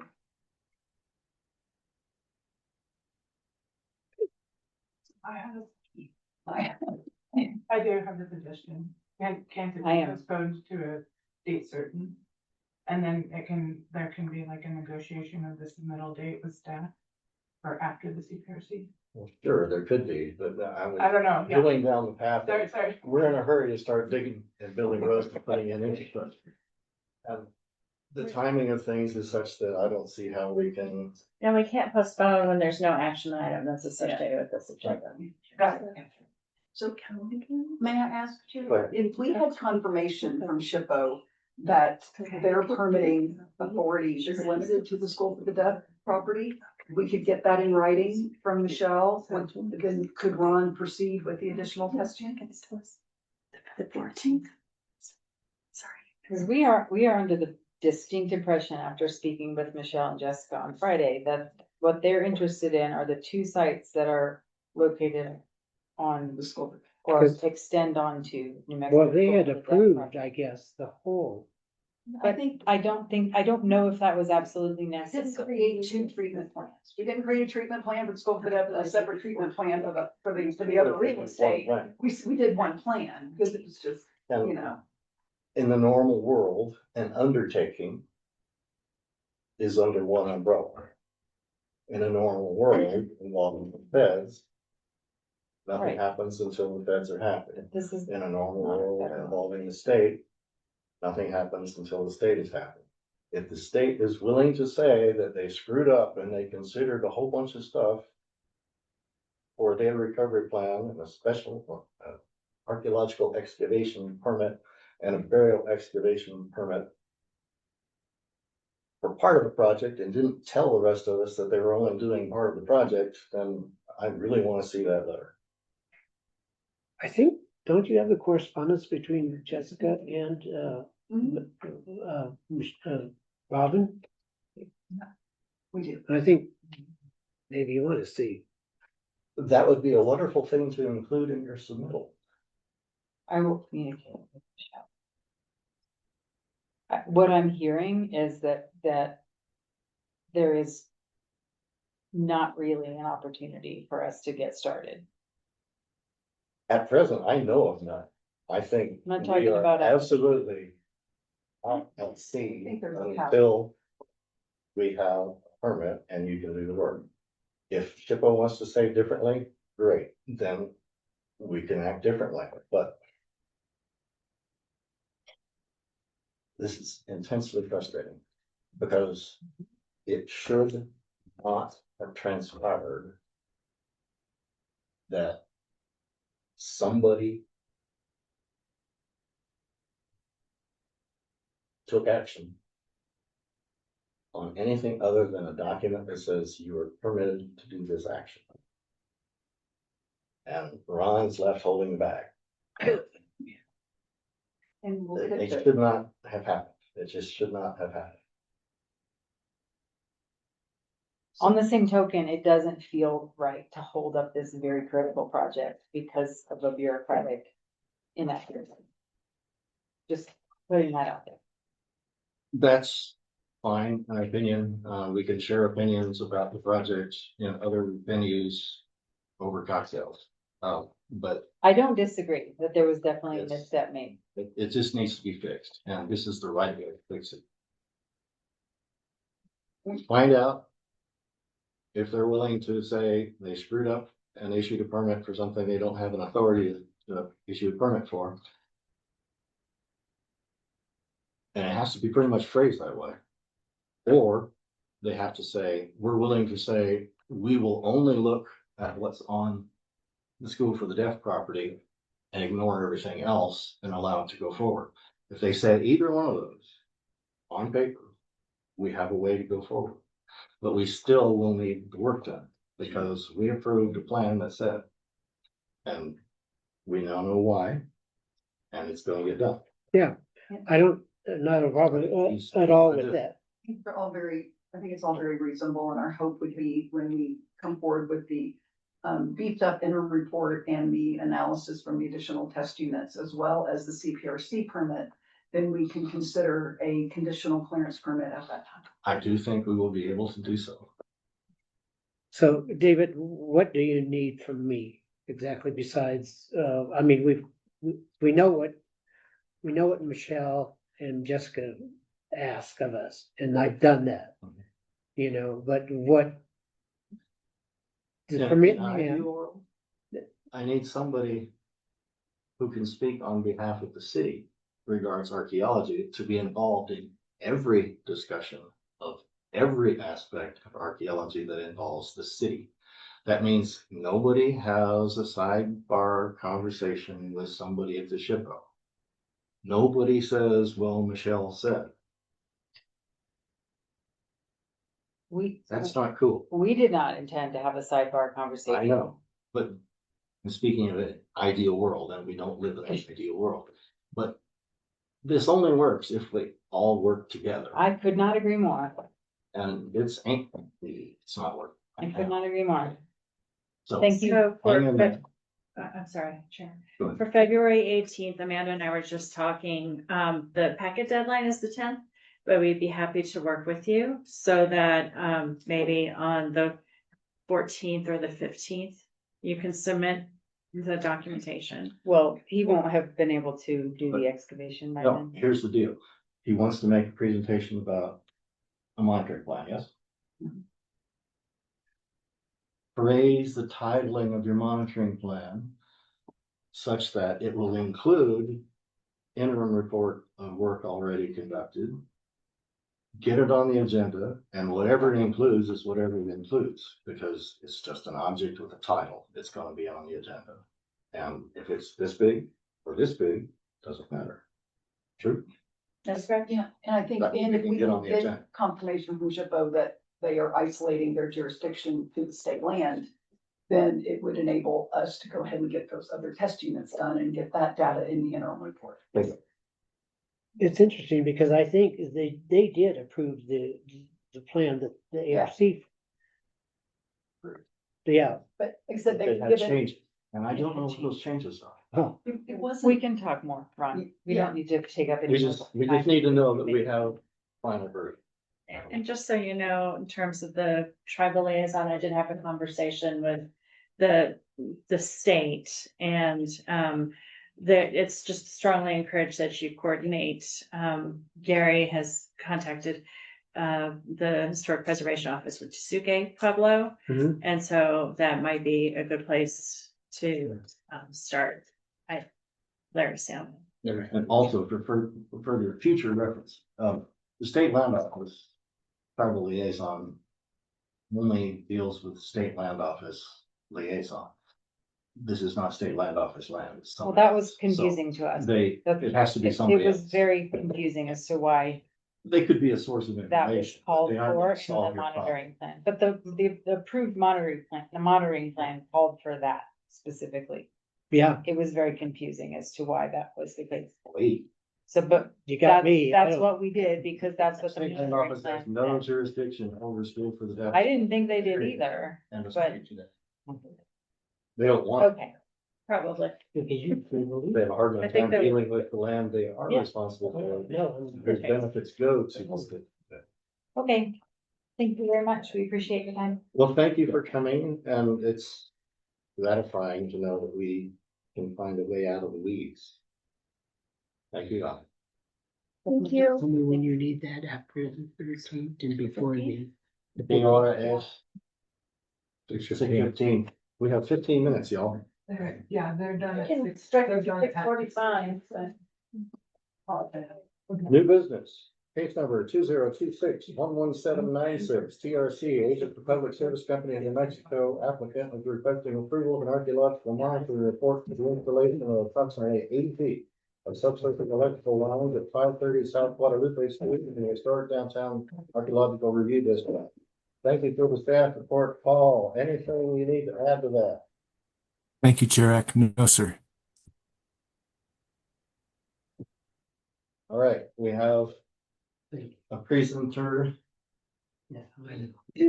Applicant, please raise your hand. online.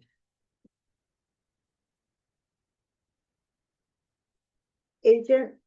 Okay, thank you.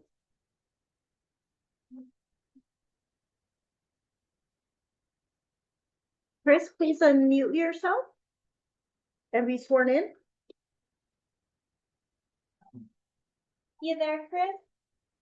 Yes, I am. Will you please state your name and address for the record? My name is Christine G. Ward, WARD.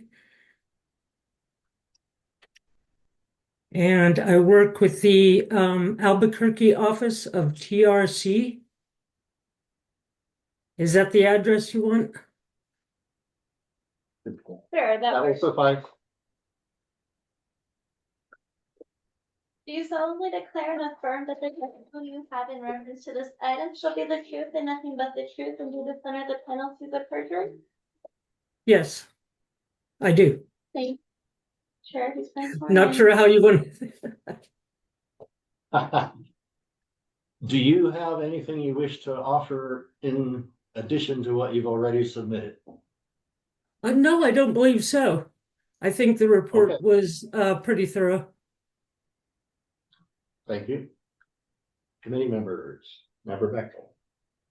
So I have quite a few questions, some of which maybe not be archaeology, but they do mostly pertain to the track next to the building. But if I may, I'll go through my notes and then what I brought is the master plan document for the Santa Fe Rail Yard, which shows the lease map. And on page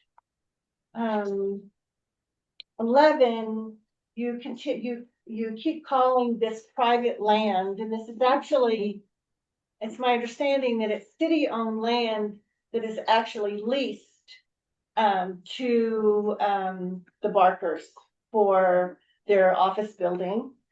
And so I'm concerned that it's being treated differently because you keep calling it private land. It may be completely just a word and it doesn't have any meaning, but in any case, it's public land.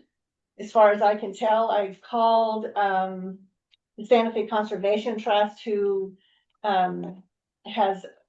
owns the conservation easement, and there was some confusion, and she recommended that I call Christine, who is the executive director of the Santa Fe Rail Yard Community Court. And I haven't done that, but I did look up the lease maps, and indeed, these are these lot areas. This is I and J, and it's lease lot I, old Sears building, lease lot J, the Morelli building. Oh no, I'm in the wrong place. Lease lot K, K1, L, and L1. And then the track is between those buildings. And so, I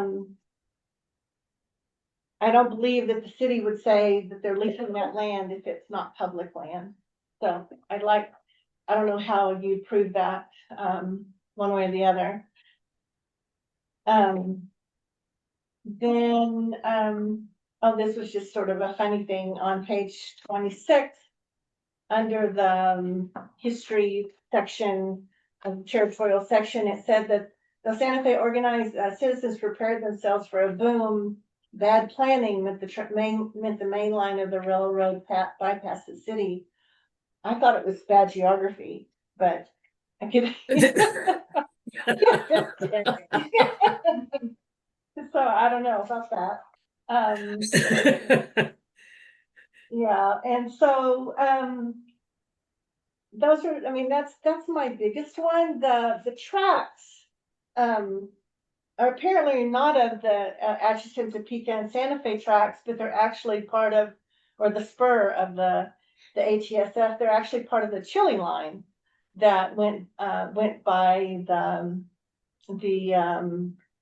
Denver and Rio Grande tracks. I didn't see track diagrams in your report, so I don't know if that which track it is. Certainly a spur track for the Gross Kelly warehouse, and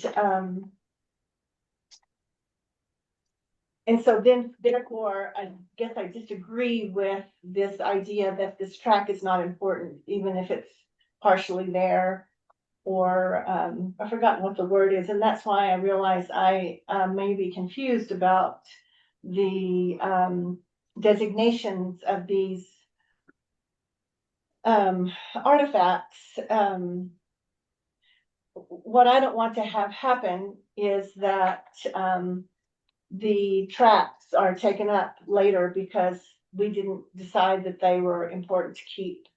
And I don't know if that's what your report is saying. And so that's my question for the archaeologists in the room. On page 41, you refer to the building as the Barker Realty Building, and it's the Gross Kelly Warehouse or the Gross Kelly Almason Building. It's never the Barker Realty Building. They occupy the building. Okay. And then again, there's not much talk of the Chili line, the DRG. I noticed, I went over there, I walked my dogs around that area.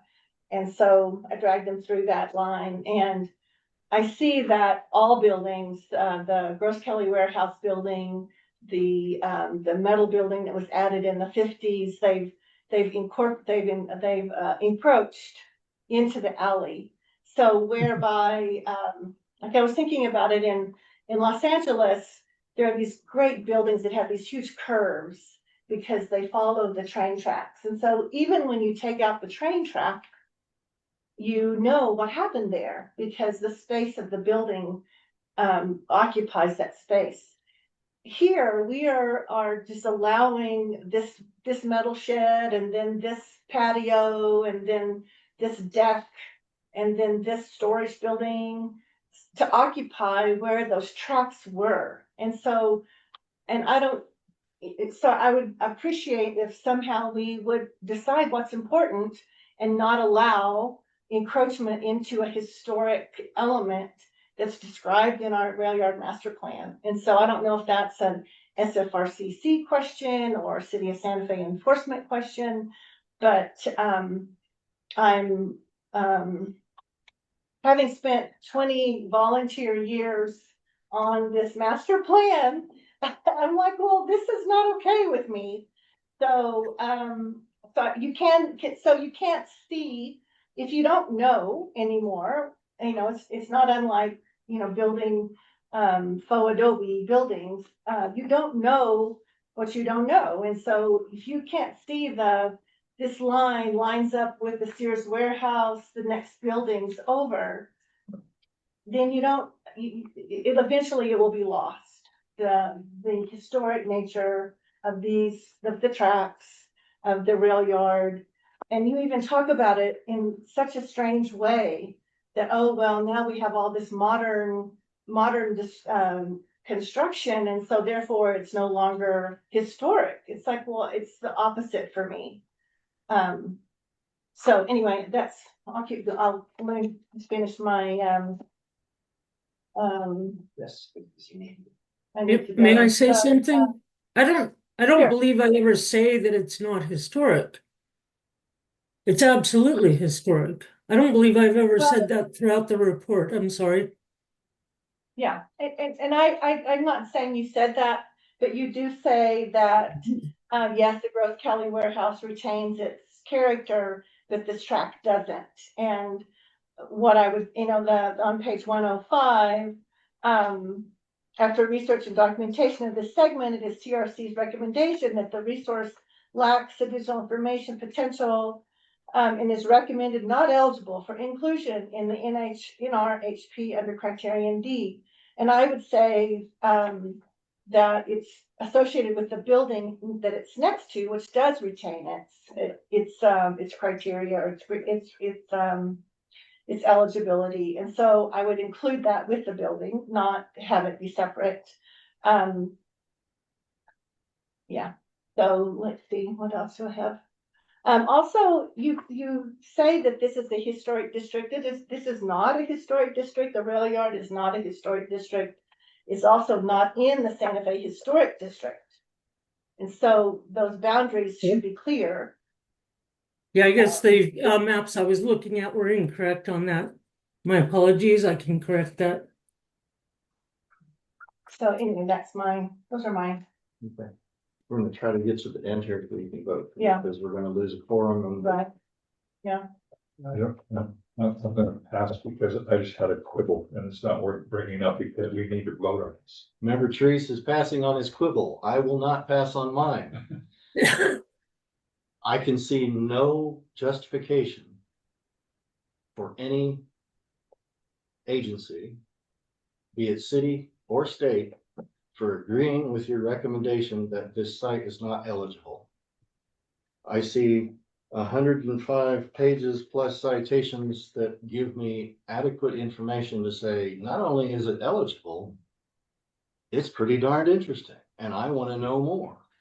And so you're entitled to your opinion, but yeah, this body and the city is entitled to the opportunity to disagree with you. absolutely. And I will say, at least I disagree with you. I think Member Bechtel does as well. So I don't know how the system works and who gets to enter what into the ARMS database, but somehow, somewhere, somebody is going to make an entry that says the city of Santa Fe thinks this thing is eligible. That being said, you do not need to change your recommendation. You are always entitled to your opinion. Can I make one statement regarding that? Yes. While I agree in general about this, I don't think it's part of the Chili line, and I think the Sanborn maps demonstrate that. However, I think the integrity of that segment behind the fence, basically the segment that was covered by the trench, not the segment to the north going toward the Manhattan Avenue, but the segment behind the fence, behind the building, between the building and the brewery, that area did not retain integrity. We didn't believe. Neither okay. Dr. Higgins nor I believed. Then you should say that. And okay, I can absolutely correct for that. Larger entity, the site's eligibility is for the site, not for a portion of the site. That's right. Why we're so certain that we feel like it's eligible, because it's still there, you can still see it, and even the part that has been blitzed has a certain je ne sais quoi that calls out for Bechtel and me and others. So That's why we want to say that. We're seeing the whole site, not the ditch. Oh, absolutely. Yeah. Okay, Thank you. so if you like the changes that Member Bechtel has indicated, Well, I feel like the private property piece, I mean, there needs to be plats or, you know, there weren't any, there wasn't that level of detail there to prove that it's private. And so, there's lease agreements that they've made with the city of Santa Fe. You know, there's more information to be had by, by that token. And we will consult on our part with our real estate, manager, Ed V. Hill, to get the appropriate documentation and share that with Dr. Ward. Okay, yeah, so the, you know, the lease agreements, the plats, the conservation easement, and then, apparently there is a rail yard city staff person who has, you know, tried to keep things going or keep things clear back there, because both property owners think they own that piece of property and it's not, and that's why they built their sheds on it. They're storing Yeah. peanut oil, no matter, I don't know what why else. would they be different than all the state land? There were lots of empty kegs back there when we first arrived Yeah. from the no, brewery yeah. as well. 6:31. We will entertain a motion. I move that we approve with many changes made to the proposed report for the trenching on South Guadalupe Street, number 011796. I approve with, I'd like to see that report, not that it just go back to staff, but I'd like to see the corrections. Is that a friendly amendment? The friendly amendment. I'm all for that. Okay, moved and seconded. All in favor signify by saying aye. Aye. Motion carries. Thank you, Christine, and have fun fixing. Can I say one other thing? Somebody else will have to bring that to you. My last day of employment with TRC is tomorrow. So I'm not sure how to communicate with you guys, how to get that through. That's okay. Someone else can present it. You did a nice job. Thank you. Okay. Thank We're you. at an impasse. Member Bechtel, I think 15 minutes, if we can get through in 15 minutes. all right, we'll give it a shot. Case number 2026-11797, TRC, Agent for Public Service Company in Mexico. Applicant is requesting approval of an archaeological monitoring report for the installation of approximately 2,505 feet of subsurface electrical lines at 2401 West Galisteo Road in the River and Trails and Suburban Archaeological Review Districts. Sorry, I can't speak. Thank you for your staff report, Paul. Anything to add? No, Chair. Thank you. Thank you, sir. Miss Ward is online and she's already been sworn. Yes, ma'am. Thank you. So, anything to add, Christine? No, I don't believe so to this one either. No. All right, thank you. Member Bechtel, No question. Member Trees. No questions. I do have one question. There weren't very many maps in here. There's some aerial photographs, but there's not very many maps that I noticed. So that's all I got. Thank you. I agree with Member Trees. A couple of maps would have clarified a lot of things that I couldn't see on the aerial photos until I dredged up the digital version and peered at that with magnification. So consider your visual presentations for occasional rendering in black and white, because color doesn't always propagate very well. In this case, the color propagated pretty well, but the contrast is terrible. So talk to your cartography folk. Okay. That is all. Yes, sir. Motion. I move that we approve 011797 with the potential addition of some maps. Second. Moved and seconded. All in favor signify by saying aye. Aye. Aye. Motion carries. Thank you, Christine. You are now off the hook. So both of these need to be resubmitted with the second one with additional maps, correct? Yep. Okay, thank you. Want to try for the last one? Or do you want me to come back? Do it. Well, we do want you to come back. It's number 2002611811. Wonderstone LLC, agent for Jenkins Gavin, applicant is requesting archaeological monitoring plan for 2.5 acres located at 214 Camino de los Marques and River and Trails and Suburban Archaeological Review District. Thank you, Amanda, for the staff report. Anything? No, Chair. Paul is here. Identify. He's sworn. Will you please state your name and address for the record? Yes, it's Nicole Ramirez Thomas, PO Box 8337, South Lake Tahoe, California, 96158. Do you solemnly declare and affirm that the testimony you have in reference to this item shall be the truth and nothing but the truth, and do this under the penalties of perjury? Yes. Thank you very much. Mhm. Chair, sworn in. Anything to add? Have nothing to add, but happy to answer questions. Rebecca.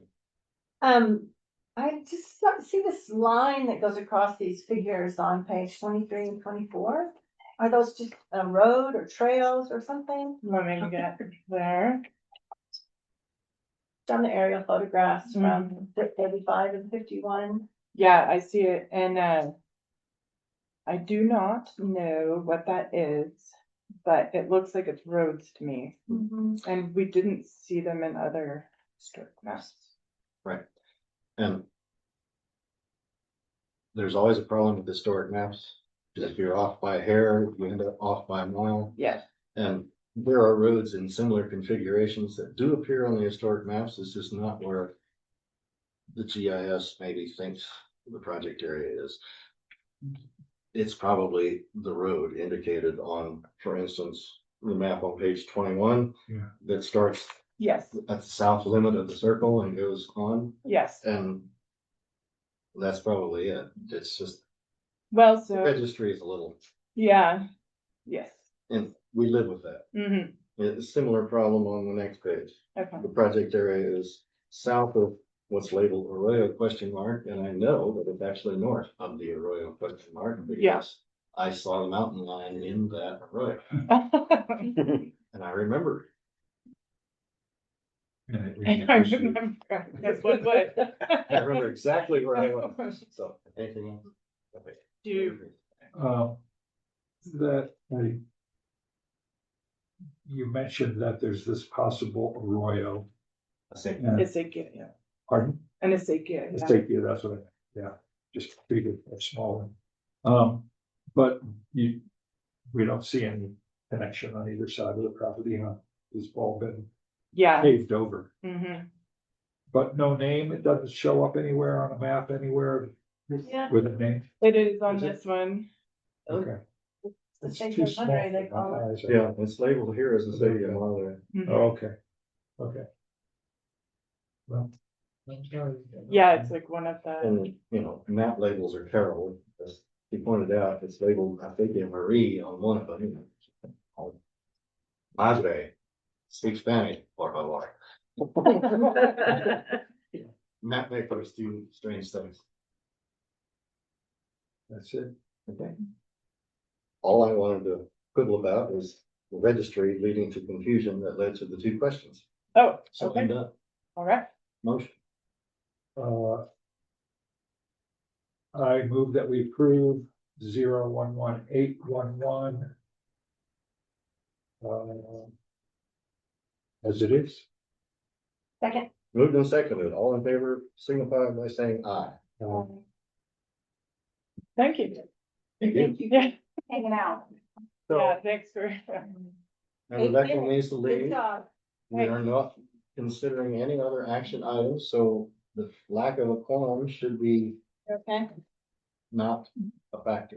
And just so you know, for next time, the code is in effect, the updated archaeological districts ordinance is in effect. And so we'll be reviewing applications on that basis. And so I'm happy to send you a copy of what finally happened with the code. The only changes that were made that weren't the results that were made was the distances, linear distances in the suburban and rivers and trails archaeological districts. But all other changes that were recommended by the ARC were accepted and incorporated. Thank you. Be careful with your help. Thank you. Yes, I was happy to help. Yeah, I was happy to do that. Thank you guys. Adios. See you later. Okay. Bye. Anything else from staff that we need to know about? The only thing for, staff matters and communications, we are gonna have our historic preservation awards in May, and I will be sending the, archaeological review committee, a form for you guys to make nominations. Hopefully. So look for that. That is all. Committee, anything that you need to bring up? Are you going to be absent today, Tom? No, actually, I thought I might be next month, but it's late enough in the month that I will be here. Yeah. So, my quibble about the other report was the mixing of metric with, English measurements on a form, which I found inconsistent. It is And I don't know true if that's- that everyone is admonished to do it one way consistently, but humans being what they are, it's easier to say 4 feet than it is to say 3.2 meters. Yeah. Jeez. I think I did the conversion on the fly, very close. It was all about, centimeters in one column below, surface, and then everything else was in inches. Yep. And I go, and even sometimes it would be centimeters below, and then below that, it would say somewhere inches below, and I just go, it's hard enough to convert from one to the other, but don't think you do it I wish we would just do. twice within one cell. Right. Someday, Go probably to the not metric before I die, the US will adopt the metric system. Fortunately, by that time, I will not be doing construction. And just Chair X, so you know, we're nominating Amanda Mather for the archaeologist role for Christine Mather's daughter. She worked at Gwilandrinas for the archaeology role for this committee, and we just have to have Mayor Garcia make the appointment with the. Totally unfamiliar with her. So. Would you like to interview her? Would you like for me to coordinate something? I don't see that I need to, it's Okay. just kind of a want to. I'd really like to know. I where need she's to make an coming from. introduction. Yeah. Because in the event that some idiot in a truck drives me off the road between here and Las Vegas, this person will be the only archaeologist on the committee, and just like certain echelons of government were concerned about who gets to replace who is of paramount importance. I realize I'm just a small bump on the landscape, but for the city's business, this is important. It is very important. It is. So And we that's kind haven't of why I received want any to know where she's coming from. recommendations of others, because I have to plead ignorance as to what other archaeologists might be available. We should have required member Wands and member Pierce to find a replacement for.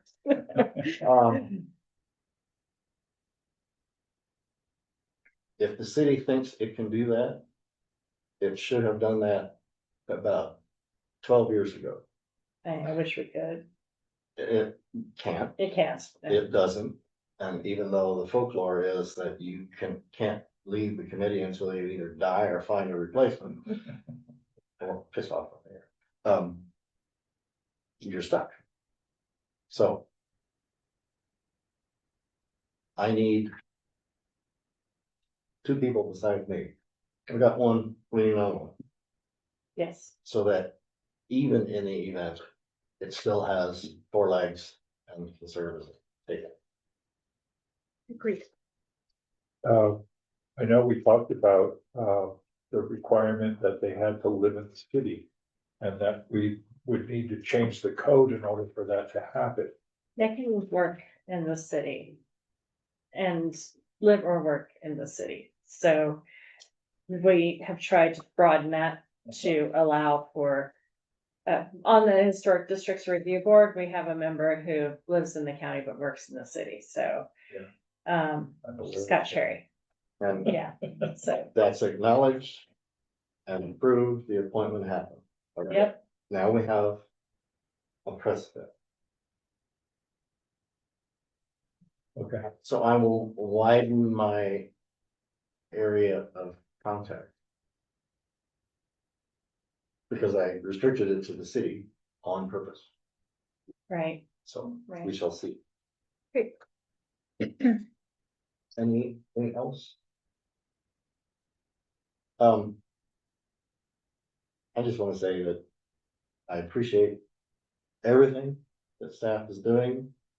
All remotely, you're not here, but thank you, sir. Thank you, Heather, Thank you, Chair. Thank you, Member Trees. because you keep me in line. But I always want more. And in the last few days, I've been wondering, what are the true limitations of communication?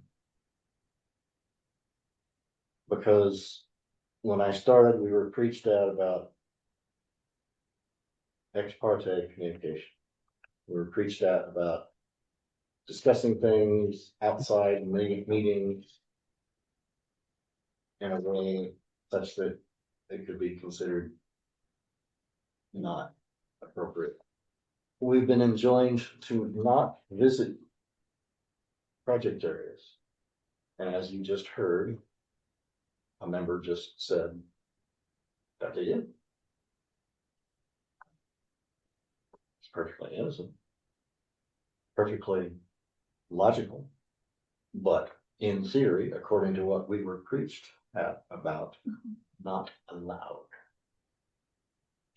There's nothing in the ordinance that states anything that it's not allowed, as long as you have permission by the property owner.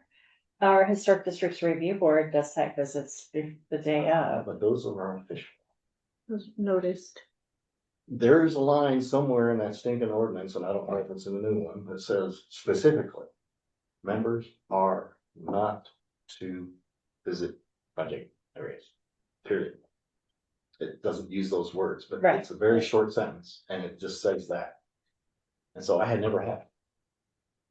I have seen them as I drive by. I have seen them as I walk by, but I have never gone and stood on a single project area, any matter that came before this committee. I'll research the code.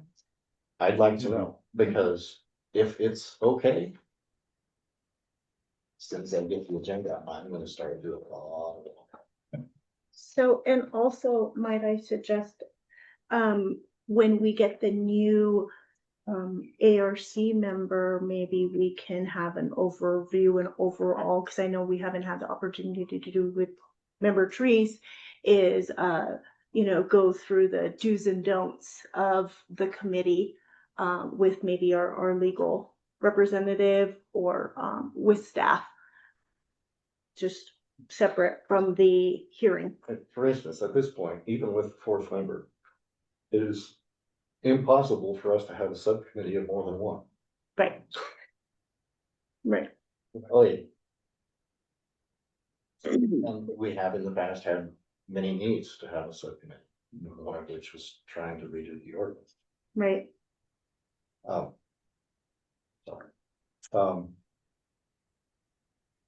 That is all. Next meeting is on February 26th.